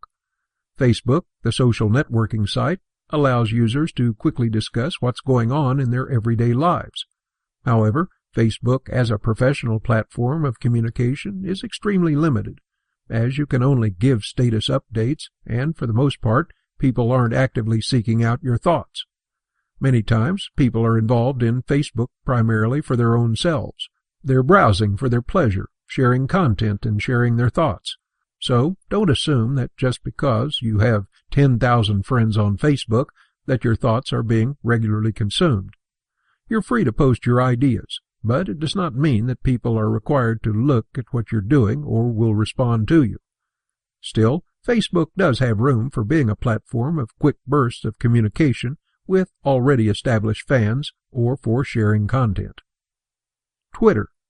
Twitter is an extremely effective method of mass communication with the world at large. Twitter differs from Facebook because Twitter is entirely driven by conversation. People are consistently talking and engaging with one another, sharing content that they find interesting, and finding like-minded people to have discussions. Twitter is one of the best social media tools out there for building a platform because it is significantly more personal and interactive than Facebook. One of the benefits of Twitter is that people often repeat what you say to one another. This is known as retweeting, and it's one of the most primary methods of communication on the website. If somebody reads a tweet that they like, they might be inclined to retweet it. If enough people retweet it, your message becomes viral, and more people will listen to what you have to say. If you are someone who has significant clout in the interest groups that you are a part of, and you are retweeted frequently, you are considered to be an influencer. Influencers have the ability to engage on a much higher level of discourse than regular people. If you're looking for a platform to aggressively build a following and get a public voice, then Twitter is one of the most effective methods that you can possibly use. The pitfall of Twitter is that it takes quite some time to learn the ins and outs. You must engage with other people. You cannot just narcissistically talk only about the things that you want to talk about. You must be willing to talk to other people about their interests. Many companies do not seem to understand this and just stick around spamming the same tweets over and over again, and in doing so, they never obtain a following. Many of these companies are baffled by this lack of success and claim that Twitter doesn't work. The reality is that Twitter works just fine, but you need to add value to the conversation to get anywhere in terms of popularity. Blogging. Blogs are one of the best methods of conveying your personal ideas and thoughts to the world. A blog is essentially like a journal where you can record your thoughts, ideas, and philosophies. If you are exceptionally skilled as a blogger, you'll gain a following of people who consistently read your content. This will make you an extremely effective thought leader if you are able to build a sufficient following. If you're serious about building a platform, then, regardless of what other types of social media you use, you must have a blog, and you must blog on a regular basis. People are interested in content that is regularly updated, so if you don't consistently write new ideas and essays, people will quickly grow bored and lose interest in your website. The key to a happy, healthy blog is consistent content and honesty. The best part about blogging is that you can do it yourself with very little technical expertise. There are plenty of websites out there that offer free blogging, and if you're extremely serious about creating your own blog, you can invest in using an online service such as Squarespace or WordPress to create really professional-looking websites. Make no mistake, if you want to have a presence online, then you must have a blog. Whether you want to make a blog about your personal life, your political thoughts, or your own big ideas, you must create a blog that is designed to back up what you're trying to achieve. This means that you must maintain focus and don't go outside of your blog's own brand. For example, if you want to make a political blog, then the political blog is the best place for you to put all of your thoughts and ideas about the political system. What does not belong would be things such as cooking recipes, funny pictures of cats, and other things that will dilute your message. The best way to get any message across is to focus on one single thing, and do it extremely well. Laser-like focus equals success on the Internet. Video blog. Thanks to the invention of YouTube and its extreme popularity, we now have the ability to create what's known as a video blog. Whereas an online, written blog just involves people reading what you say, a video blog involves you uploading a video of yourself talking about a specific subject. Video blogs are numerous nowadays since anyone can make them. Indeed, the quality of many of these videos is incredibly low. That being said, if you are able to sufficiently capture people's imaginations and attention with your video blog, you can develop a following that could be very beneficial in the long run. But what you're going to need in the case of a good video blog is dedication to making something high quality. Now, you can use YouTube for absolutely free. There's no cost to upload videos online. In fact, if your videos become popular enough, you can monetize what you do by selling advertising space through your video. But just because you can do it for free doesn't mean it's going to be automatically high quality. You're going to need a good camera, good audio setup, good editing, and good content in order to make an exceptional video. The good news is that in today's information age, there is no shortage of tutorials and guides out there that will help you learn how to make the best possible video blog in the world. Just like with traditional blogs, you must be willing to focus primarily on one style of content and one alone. Trying to do everything with the blog will just damage you significantly. Instead, try investing in a single concept and refining that until it gets a sufficiently large following. Podcast. The podcast is one of the other most accessible and widely used types of content distribution that exists. A podcast is nothing more than a recording of individuals discussing a specific topic, and a podcast is most similar to a radio, except instead of using a radio channel, people use something like iTunes or a website to listen to your podcast. If you want to become an influencer, if you want to expand your platform to gain followers and listeners who are interested in what you have to say, the podcast can be one of the best ways to do so. Podcasts are not hard to set up either. All you need is a decent microphone, some audio recording software such as Audacity, and a website to host your content. Podcasts can be useful for dispersing your own personal thoughts, and you can increase your listenership by aggressively hosting guest stars who are in areas similar to what your podcast is about. The more guest stars that you have, the more traffic that will drive towards your podcast. Ebooks. Online books are extremely popular right now, and if you have the desire, you can spend some time writing on the subject that's of most interest to you. If you have credibility and authority in an area, you can generate a following by creating ebooks that are cheap and interesting, generating a significant amount of value which will bring people to your way of thinking. By using Amazon, it's extremely easy to get an ebook online, and the best part is that you can sell them for profit. Of course, if the goal is to simply be heard, putting them on the market for cheap or even free can be an extremely beneficial arrangement for you. An ebook can be a quick ticket to being seen as a more credible source. While it is true that anyone can make an ebook, there is a certain level of discipline and focus that it takes to produce a professional-looking one. If you create a good ebook that has high-quality content and looks sharp, most people will see your product as being authoritative, even if you're not particularly well known yet. The more ebooks that you produce, the bigger following that you can have. One great way to make the most of your platform would be to have a blog and use that blog to promote the ebooks that you write. Guest blogging. One great way to get your voice out in the world is to find other blogs that are already established and try to contact the blog owner to see if they're willing to let you write an opinion piece. You could do the same thing with using newspapers or other online content aggregation websites, such as Huffington Post or Forbes Opinion. This can be a great way to build up your resume as a writer and expert, without having to put all the work into a blog. The benefit there is that if you contribute regularly enough to another blog or news website, you might eventually be seen as an authority, and you might even be invited to be a regular contributor. This is a great way to get a following without having to do all of the work that a blogger has to do. You don't have to worry about promotion or social media management because you're just part of someone else's system. The final component to building your platform is communication. We often think of communication as a way to express our own wants, desires, and needs to the world, and quite frankly, it's no different through the online medium. However, communication is significantly different when dispersed indirectly, as opposed to directly. In other words, having a conversation is an entirely different style of relating than writing an opinion piece. This means the rules of communication do change somewhat, so as we begin to look at communication, let's look at a few tips that will help you communicate your opinions and ideas effectively. Communication Tip 1. Only a few points.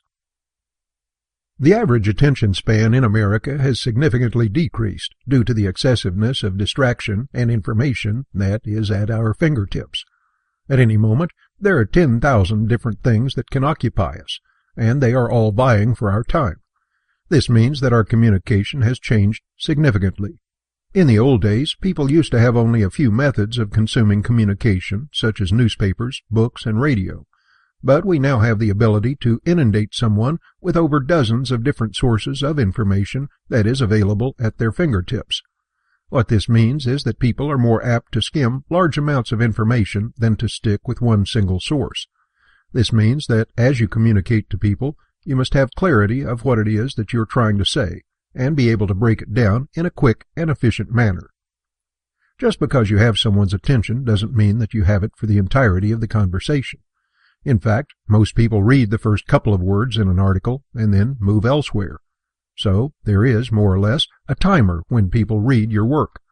That timer is essentially their attention span. You have only one shot at getting your information across to them as quickly and as effectively as possible. Long, rambling stories and things that have nothing to do with your headline are all ways to quickly lose an audience member's attention. You aren't influencing anyone if you're producing several blog posts, YouTube videos, and podcasts a week, but no one is listening to them. So you must adopt a habit of writing in short, efficient sentences, and you must try to talk about your subject matter in the fewest words as possible. Communication Tip 2. Get them interested before they click. If you want to communicate with people, then you're going to need to get them interested in what it is that you're making, be it a YouTube video, a podcast, or a blog article. You must create headlines that grab attention and draw people in. Most people will base their selection of an article off of the name of the article. This goes the same for YouTube videos and podcasts as well. Catchy titles, clever hooks, and interesting premises are great ways to pull someone into clicking onto your article. Think creatively and try to draw them in. Communication Tip 3. Engagement is key. One of the greatest mistakes that someone who desires to be an influencer can make is not engaging the people they are trying to communicate with. Now, unlike a direct conversation, we don't get replies immediately when we make stuff online. But that doesn't mean people don't reply to the information that we make in the comment sections. Facebook posts, Twitter replies, and even emails can all quickly respond to the content that you're outputting. When you communicate back to these individuals who are trying to communicate to you, it builds up engagement. The more engaged your audience becomes, the more connected they feel to you, and the bigger chance of them becoming loyal to your system.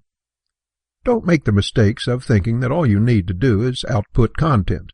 Content is only one half of the platform puzzle. Engagement is the other half, and it matters just as much as content. Of course, not all engagement can be healthy.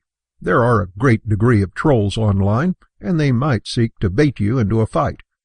Your first rule of engagement should always be this: add value to the conversations that you're having. If you're unable to add value to the discussion, then it's a terrible idea to get involved. A troll doesn't want to have value added to him. He just wants to make trouble. Someone who's trying to smear your name will never respond properly to your words. It's best to ignore the toxic individuals online and instead focus everything that you can on the people who are interested in earnest discussion. Getting involved in online flame wars will only smear your own reputation and will prove you to be a juvenile in the eyes of others. Keep your head high and never engage in lowbrow communication. Communication Tip 4. Repeat. We've already established that the average attention span of those online is significantly lower. This means that as we diffuse our viewpoints and information to other people, we cannot make the assumption that saying it one time will stick. The reality is that the art of rhetoric requires you to consistently repeat your points, not in an annoying manner, but in a way meant to help reinforce your viewpoints to the rest of the world. Each time you reinforce your own point, you're helping convey to other people the seriousness of your conviction. Tying everything that you write back to the central ideas that you have will help people know where you stand, and has the added benefit of increasing loyalty of those who agree with you. The reality is that people aren't really looking for new opinions. For the most part, they are actually just looking for their own opinions stated back to them in a way they find agreeable. This is known as confirmation bias, and everyone is prone to it. This is why there is such division in the world, because no one is interested in hearing new things.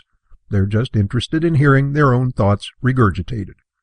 Each time that you restate the value of an idea or plan, it reinforces your position and bonds you to those who consume your communication. Online, the echo chamber is fierce, but it can provide benefit of creating extreme loyalty in people. Communication tip 5. Be funny.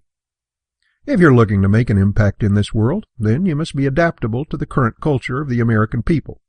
The current temperature of the world at large is a culture that is sarcastic, ironic, and extremely irreverent. This means the predominant method of communication is through comedy. Even if you want to be a serious writer, or if you want to be an individual who speaks the truth, having a level of levity will increase your ability to connect to the current culture. The majority of people are no longer interested in extremely serious things. We've become jaded as a culture, and as such, we identify much more with sarcasm and cynicism than we do with self-righteousness. By adopting humor, you can consistently connect to the culture at large. A little bit of humor can go a long way. If you seek to have influence and power in this world, then there's no substitution for becoming somewhat of an online celebrity. The good news is that there are millions of people on the Internet, and all of these individuals are looking for people to follow after. If you have something to offer them, some new way of thinking, perception, perspective, or even offering of assistance, you can gain the powers of a celebrity. This can even allow you to leverage your position as an online celebrity into various different positions of power. For example, the comedian Bo Burnham, now on Netflix and touring the country as a well-known comedian, got his start on YouTube. He put in the time and effort and ended up gaining enough of a following to where he was able to effectively launch his own career, a career that would not have happened without him working online. If you're serious about becoming a powerful and influential individual, then you must build your platform, and you have to build it well. It will serve you for life. Chapter 9. 8 Qualities of the Powerful. We've looked at the assets of power. We've discussed the various ways you can build your power, and we've looked at the external factors that increase your influence. Now, we're going to look at the 8 qualities that make a powerful individual. As you grow in your power, you must realize that the greatest power that you can have is your own personality. A man who built a kingdom can lose his kingdom and build it once again. But a man who has been given a kingdom will barely be able to keep it, and would never be able to rebuild it should it fall. What this means is that you must be willing to refine these qualities within yourself to make you the strongest individual that you can be. Each of the listed qualities are exceptional tools that can be refined over a lifetime. No powerful individual would be without such tools. Quality 1. Persuasiveness. A powerful individual is someone who's able to persuade others. He's a master of language, able to speak effectively without offending.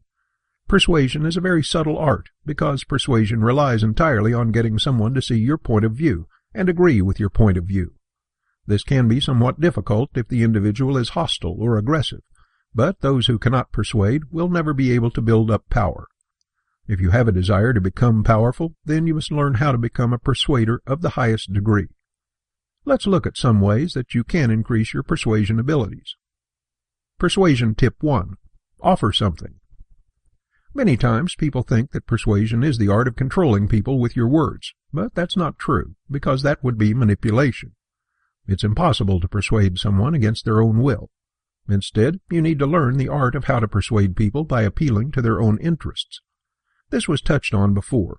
The art of persuasion is about offering something of value to the other person in exchange for doing your bidding.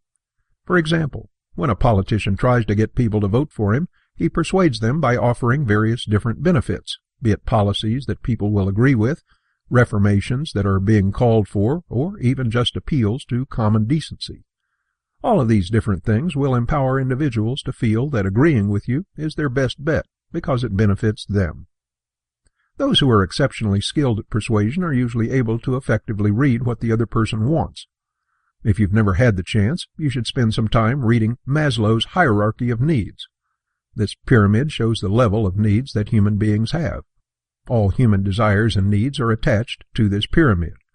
You can learn how to appeal to other people based on what their needs are, based off of that pyramid. For example, if somebody's worried about their most basic needs, the things that would be near the bottom of the pyramid, such as shelter, safety, or food, you can appeal to their desire for these basic needs. Everyone works within this pyramid, so knowing it would help you have a tactical edge when negotiating. Persuasion tip 2. Have serious preparation. Before you go into any serious attempt to persuade someone, you must be prepared ahead of time with facts and information. If facts are involved, you must triple-check your facts and have them memorized so that you can quickly throw them out in the conversation. If you're trying to make an appeal based on the individual, it would behoove you to spend some time reflecting on how this person thinks, acts, and lives. The more prepared you are going into the conversation, the better you'll be able to handle any disagreements or challenges that your opponent may have. Persuasion tip 3. Education. Most of the time when it comes to persuading people, your job is actually just educating them instead. We often, as limited people, make fatal assumptions that other people understand our point of view better than they actually do. It can be extremely hard to persuade someone if they don't actually understand what the whole point of your conversation is. So, if you want to persuade them, then it is your job to get them to see from your point of view. This means you have to educate them as to why they should do what you want them to do. In other words, your job as a persuader is actually a job as an educator. The more information that people have on the thing you're trying to persuade them to do, the more comfortable they will be with making a decision. Many times, disagreements exist because people do not know the facts surrounding a situation. Instead, they have very half-formed ideas that don't really get them anywhere, and just end up frustrating you in the long run. Never make assumptions that people know what you're talking about. Spell everything out, and make a concentrated effort to always be educating. Persuasion tip 4. Disagree. Do not fight. Someone who is skilled at persuasion should have the ability to disagree amicably. You should have the ability to bring counterpoints to the table without getting emotional. There is plenty of room for intelligent discourse in the world, and when you have discussions with people who might not see things your way, they might tend to try and go into an argument with you. You must be able to discern the difference between a disagreement and a fight. A disagreement is actually just a simple attempt to try and clarify one's own position and to assert your own beliefs. A fight is where someone is actively trying to cause you harm, verbally or otherwise. You should be able to learn how to handle both. A good persuader never tries to get into a fight. He always makes the decision to avoid fighting whenever he can. The goal isn't to browbeat your opponent into submission. Your goal is to get them to change their mind organically. As the saying goes, a mind changed against its will is of the same opinion still. If you do find yourself in a fight, it's important for you to know that you've lost any chance of actually changing the opponent's mind. Instead of giving in to the primal urge to continue arguing and fighting, it would be best to just put a pin in it and revisit the conversation at a later time.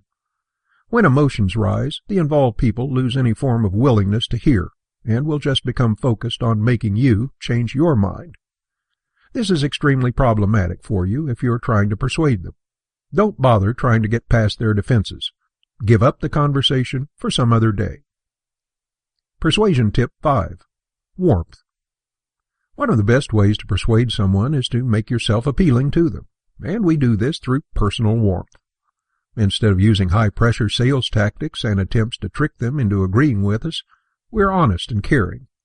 By creating an air of warmth, you're essentially able to convey to other people that you are trustworthy. This involves smiling, complimenting, being friendly, and making a point to help people know how much you are in their corner. When people feel supported and safe, they're more apt to listen to you and do as you request. Quality 2. Voice. If you want to be taken seriously by other people, and if you want to show your power, then you must learn to have a strong, firm voice. Believe it or not, but your tone can entirely affect how other people receive and respect you. When we mean voice, we mean your actual volume and way you sound to people in a room. If you're a shrunk-back mouse who doesn't speak loudly and clearly, you'll have a much harder time asserting your own authority and your power. Your voice is one of the most powerful weapons that you have. but you need to accept that it can be used to assert dominance on the area. Projection is key to properly being able to talk in a room. When other people aren't listening, when you are having trouble being heard in the group, you must rely on your natural, God-given voice to be able to communicate to other people with intensity. Projection determines your credibility. In today's era, we often have microphone systems that compensate for our ability to project. But the reality is, if you want to be a firm, solid speaker that commands power, then you must be able to speak loudly and authoritatively without assistance. How do you do that? It's very simple. The first step is standing up straight, making sure your back is not arched. Then you're going to need to learn how to project by breathing through your diaphragm instead of through your stomach.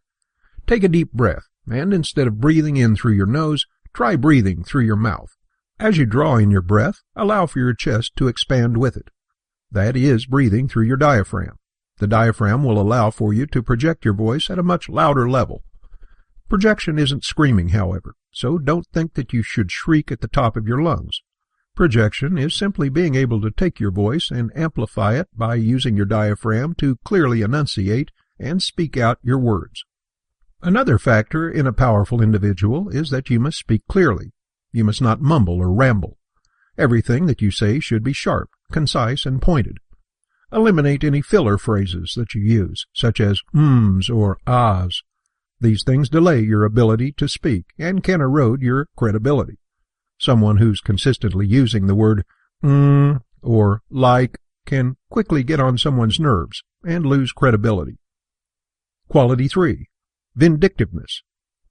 Make no mistake, even though we talk greatly about the value of being kind, loving, and adding value to people's lives, there are people in this world who will work to undermine and harm you. You must be strong and able to defend yourself without hesitation. People must see you as a fair and kind individual, but more than anything, they must respect you and be afraid of invoking your wrath. This doesn't mean that you're supposed to be abusive. Rather, it means that when someone is actively working to offend you, they know they're in serious trouble. This will help you gain respect and keep respect. If someone humiliates you, harms you, or says nasty comments to you, there must be a decisive and quick response from you. The response must be strong and powerful. This goes beyond simply disciplining, because discipline is only for those who are underneath your control. Those outside of your range of control should still fear invoking your wrath.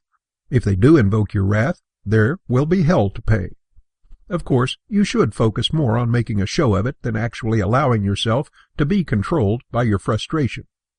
For example, Orson Welles, the director, had a habit of usually firing someone on the first day of any film shoot in order to strike fear into the hearts of his subordinates, so they knew he wasn't messing around. What they didn't know was that he usually just hired someone explicitly for the purpose of firing them publicly. He conveyed himself as a strong and tyrannical leader, but the reality was he was just simply showing his teeth. You should be kind and calm, but you must be seen as someone who is willing to use his teeth. As Teddy Roosevelt once said, speak softly and carry a big stick. Quality 4. Adaptable. Someone who grows in power is able to quickly respond to change. You must learn to be able to adapt to things as they change. Many times in life things will not go the way you want. You will encounter sudden failures, accidents, and even moral failures that impact you negatively, such as someone suddenly betraying you, or a friend not living up to their expectations or promises. The most effective people in the world are the ones who respond to change quickly and rapidly. They don't have a narrow-minded thought process, a thought process that causes a person to stall when things suddenly change. The adaptable individual is the one who can respond quickly to changes, and in response to change is able to effectively get things done. There are many people in life who struggle with change. They're significantly injured by it, and when things change, they would rather stomp their feet and refuse to accept the change. This creates a problem in which a person might not ever fully be able to recover if the floor suddenly falls out from underneath them. On the other hand, if you look at the entrepreneur or politician who is most prominent and most successful, it's usually due in part to the fact that they are quick to respond to change. If you want to be successful and powerful, then you must learn how to roll with the punches. You must learn how to quickly change your course of action when something doesn't work out. Decisiveness and speed are major factors in the hands of a good leader. If you hem and haw or bellyache about something not working out, you'll never be able to compete in this environment. It's a rough world out there, and success belongs only to those who are willing to change their tactics on the fly in order to best take advantage of the situation. Quality 5. Gut instinct. The mark of a really effective individual is someone that is able to anticipate things before they happen. Consider stock markets. People who understand how stock markets work and can figure out how markets are going to trend before the changes actually occur tend to make significantly more money than people who just react. The human mind is exceptionally capable of processing things at a very quick pace. Your subconscious mind is running thousands of processes per second, and you don't even notice it. What we often consider to be intuition is really just the unconscious mind doing the math for us and figuring things out. These subliminal conclusions are reached on an instinctual level, and we feel like we know something before it's actually happening. We refer to this as our gut instinct.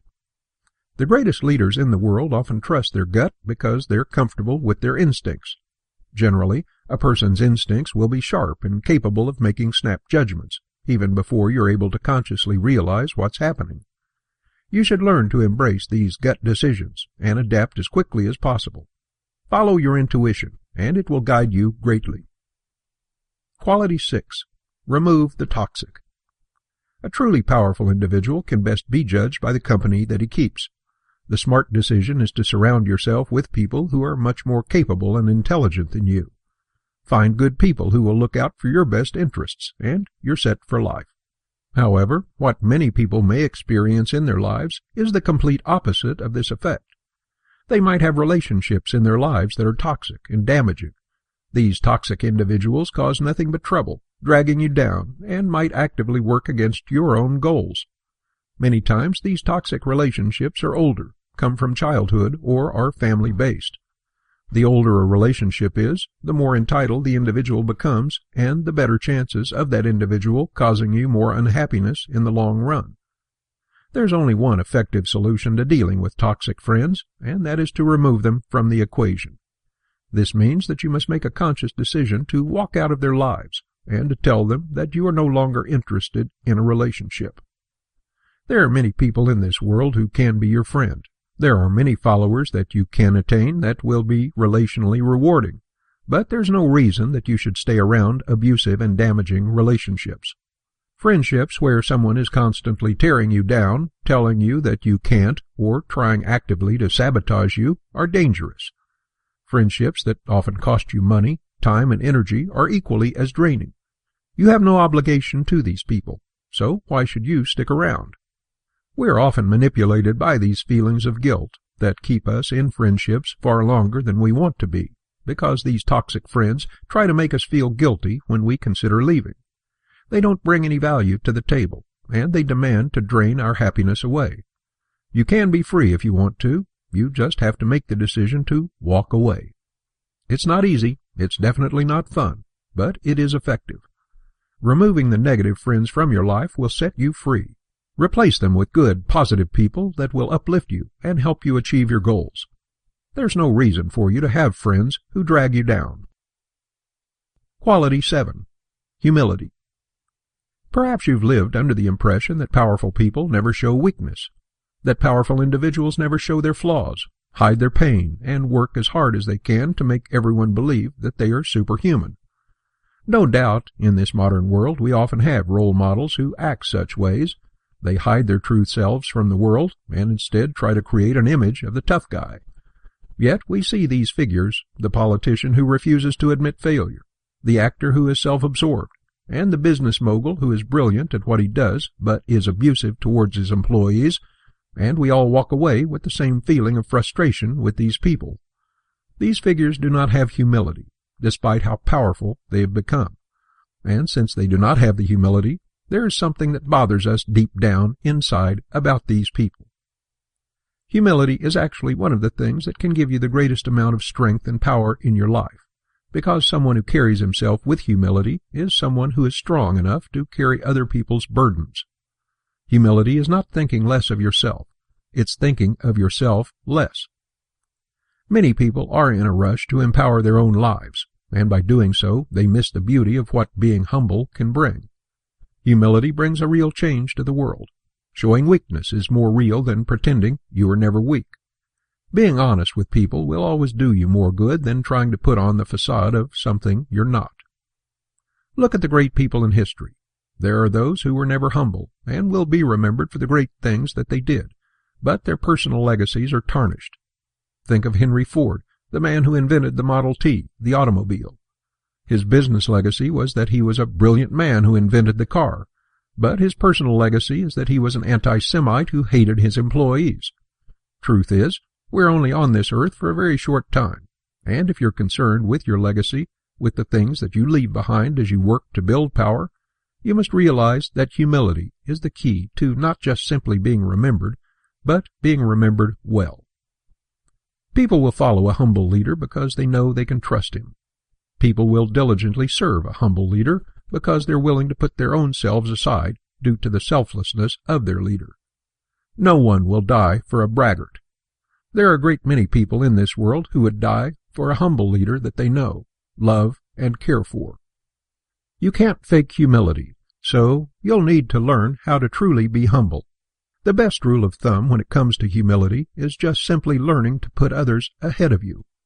If you develop a lifelong philosophy of this way of thinking, you'll grow in power like you wouldn't believe. Ignore the calloused individuals who tell you that you need to look out for number one. Forget about the people who are so convinced that the only way to get ahead in the world is to take advantage of other people. There's plenty of room at the top, and the world would be a far better place if everyone believed that. Put others ahead of yourself, and it will put you far ahead of the game. Quality 8. Discipline. The final attribute of a powerful individual is discipline. Discipline is essentially mastery of the will over the self. The self is often at war with our desires. We often sleep in when we should actually wake up on time for work. We skip the gym when really we should go to work out. We don't discipline ourselves and work extra late hours. Instead, we opt to go home and play video games or watch television. What separates a normal person from an exceptional individual is the ability to be disciplined. Discipline is essentially the ability to push yourself past your comfort zone and move forward in spite of internal resistance. Oftentimes, we can be our biggest enemy when it comes to progression. Those individuals who are truly powerful and can change the world for better are those who have extreme mastery over their own selves and refuse to give in to self-indulgence. These individuals work long hours, train their bodies, push themselves in every aspect of their lives, in a consistent bid to improve themselves. If you want to become powerful, then you must learn discipline. The core of discipline is denial of the self, and more specifically, denial of comfort. There will come a time when you are very uncomfortable with your actions, or you might be afraid or worried. Discipline is something that will help you push past those fears. There's no magic bullet to developing discipline, however. Many times people think there is some specific method or action that you can do to increase your level of discipline.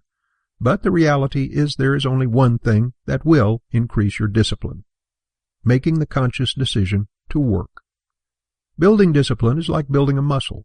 The more you try to exercise discipline, the more disciplined you will become. If you want to achieve great things in your life, then you're going to need to focus on becoming as disciplined as possible.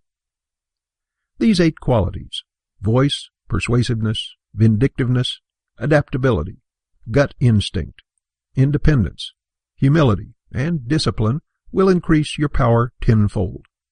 Of course, you do not develop such qualities overnight. The desire to create such traits within yourself will take a lifetime to master. There is truly one great danger when it comes to enacting life change in yourself, and that danger is complacency. Many times we can grow stagnant because we stop desiring to change, and we instead start to accept mediocrity. This can primarily be caused by a combination of boredom, loss of vision, or burnout. You must make sure that you are striving to improve yourself each and every day. Each day that you focus on self-improvement is a day that you're growing more powerful. Growing in power isn't easy, nor is it always fun, but you can achieve incredible things if you are just willing to focus. Conclusion. Power is a tricky subject to navigate, but at the end of the day, power stems purely from your own will. Man's greatest source of power is mastery over his own environment, self-control, and the ability to control those who are around him. If you desire to increase in power, to develop your abilities, and to achieve great things, then you must change your life for the better. You must focus on developing your charisma, expanding your influence, gaining followers, and creating a platform that will allow you to reach the world at large. You'll find that as long as you continuously strive to increase in power, each and every day will get a little bit easier. You might be starting out with nothing right now. You may have very few options in your life. But if you dedicate yourself to developing one quality per week, you might be surprised to find out how quickly you can grow in strength and stature. True power comes from the heart and force of personality. Never let go, and never give up. You can achieve all the things that you desire. You just need to put your will to it. Other great books available by Michael Sloan on Kindle, paperback, and audio. The Art of Thinking Big. How to establish and reach your goals, be successful, and achieve anything you want in life. The Art of Public Speaking. How to speak in front of an audience without fear. The Art of Problem Solving 101. Improve your critical thinking and decision-making skills and learn how to solve problems creatively. Positive Thinking with Action. How to fight back against negative thought patterns and win at life. Sun Tzu and Machiavelli Success and Leadership Principles, based on the classics The Art of War and The Prince. The Art of Being Prolific. How to be 10 times more productive with your day. The Fearless Mindset. The Empowering Secrets to Living Life Without Fear and Worry. The Art of Being Ruthless. How to be bold, find your spine, and take control of your life. No Limit Income. How to make money in a digital economy while you sleep. This has been Power, How to Gain It by Any Means Necessary.